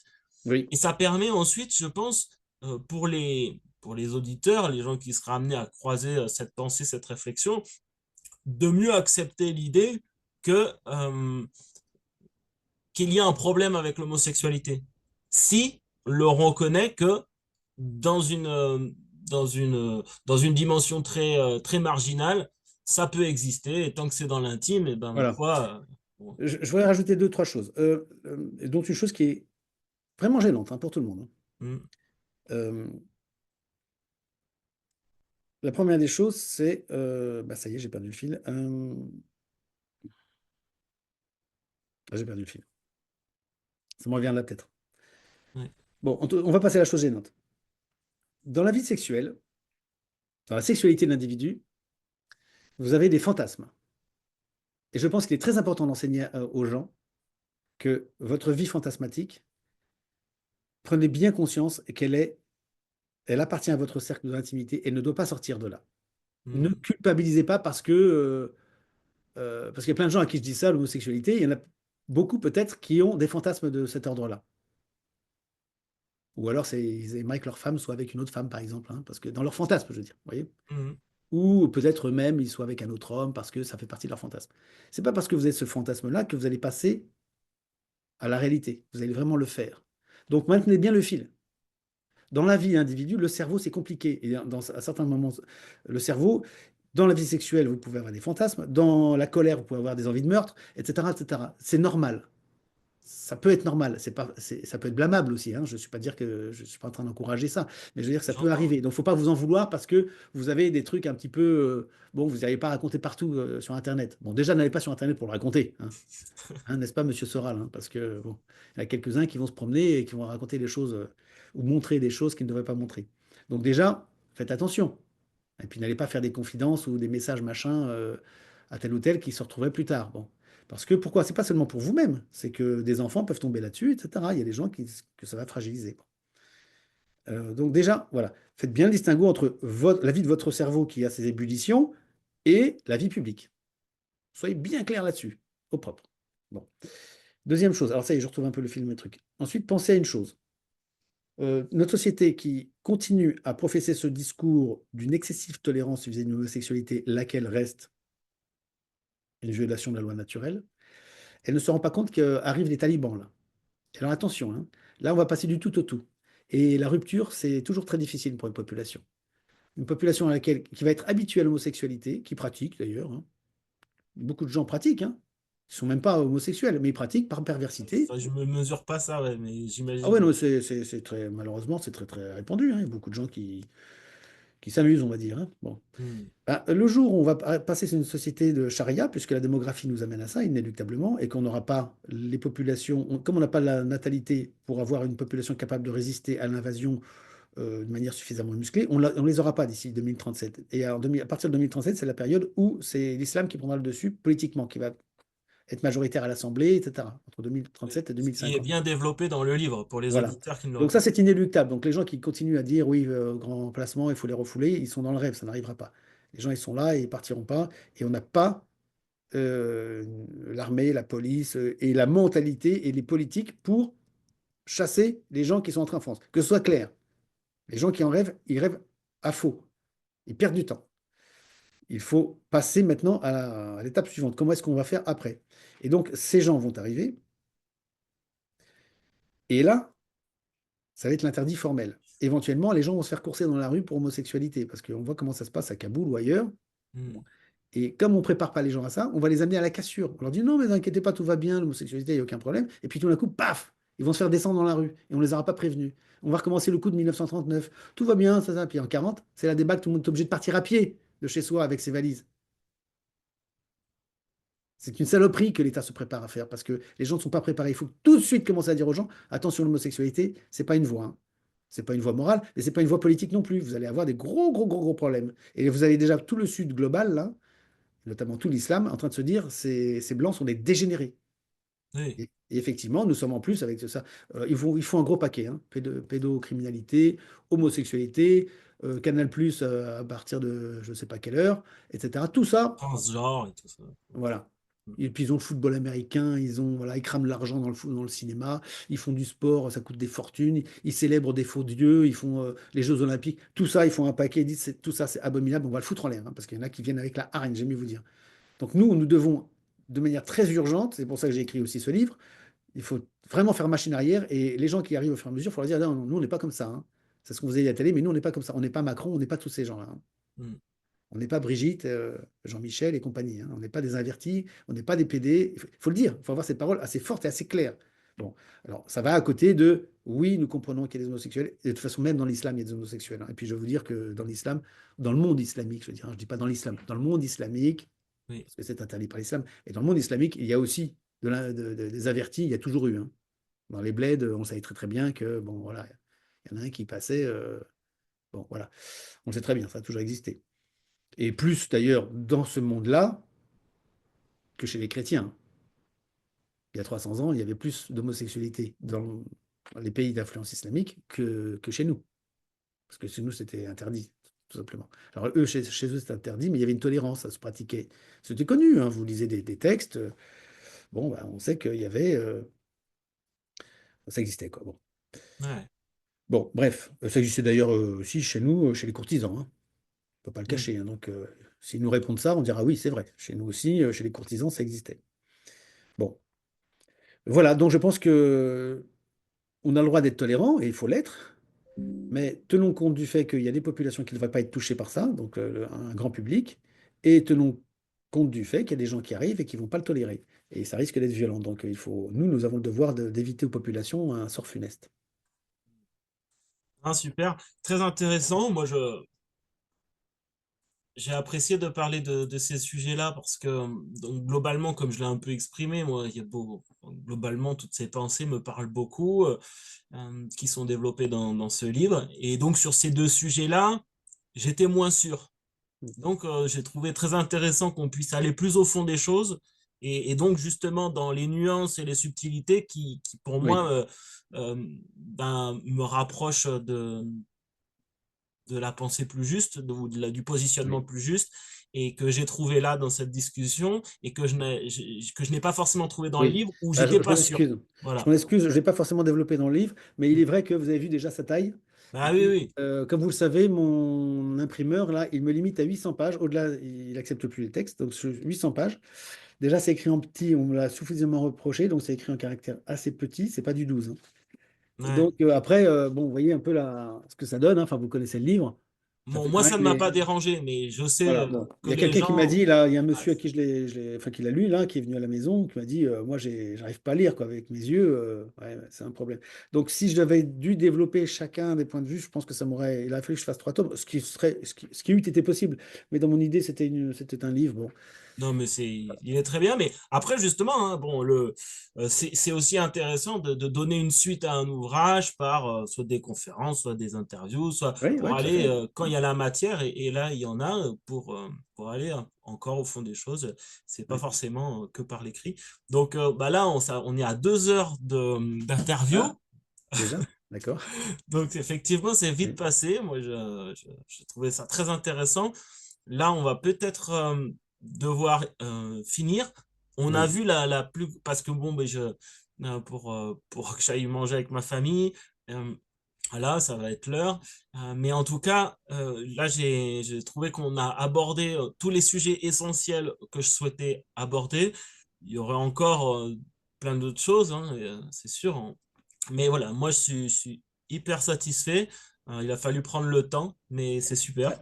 Alors, si vous voulez, ce qu'on peut faire, je ne sais pas si ça vous intéresse, mais peut-être que récupérant le livre, vous pourriez peut-être relever des passages dont on pourrait parler. Moi, ça me plairait beaucoup parce qu'il y a des tas de sujets là Oui. euh, dont on n'a pas parlé et qui, je crois, mériteraient peut-être, je ne sais pas, hein, peut-être que je m'avance beaucoup, mais peut-être qu'ils mériteraient qu'on se revoie. Non, j'imagine et je pense, et oui, je suis sûr que c'est possible. Effectivement, il faudrait que je reprenne mes pages cornées et puis que j'en fasse une petite Oui, ok. sélection, mais avec plaisir, oui. Bon, merci en tout cas pour tout ça, pour ce temps que vous y avez passé. Merci pour votre intérêt. Et puis, bah, j'espère qu'on se verra bientôt. Ben oui, à bientôt. Je vous dis quand j'ai reçu le livre. Et puis là, bon, ça va reporter un peu parce que là, pendant les vacances scolaires, là, sur ma zone, c'est la deuxième quinzaine, là. Nous allons partir dans la famille, voilà, en Bretagne. Donc, en gros, jusque début mai, là, parce que ça va arriver vite, le temps que je reçoive le livre, Oui, etc. Donc, jusque début mai, je ne serai pas trop d'accord. dispo. Mais au courant Ok. mai, on devrait pouvoir faire ça. Ouais, très sympa. Bon, merci à vous et puis merci à tous ceux Oui, qui ont bien voulu nous faire la grâce de nous écouter. ouais. Eh bien, merci. Il faudrait si c'est mis en ligne à un moment donné d'une manière plus pérenne, parce que là c'était du direct, je Oui, serais intéressé d'avoir le lien bien pour, sûr, pour le relayer. bien sûr, on s'en occupe, bien sûr. Très Merci bien. Kevin. Eh bien, bonne soirée à tous À et à bientôt. bientôt. Au Au revoir. revoir.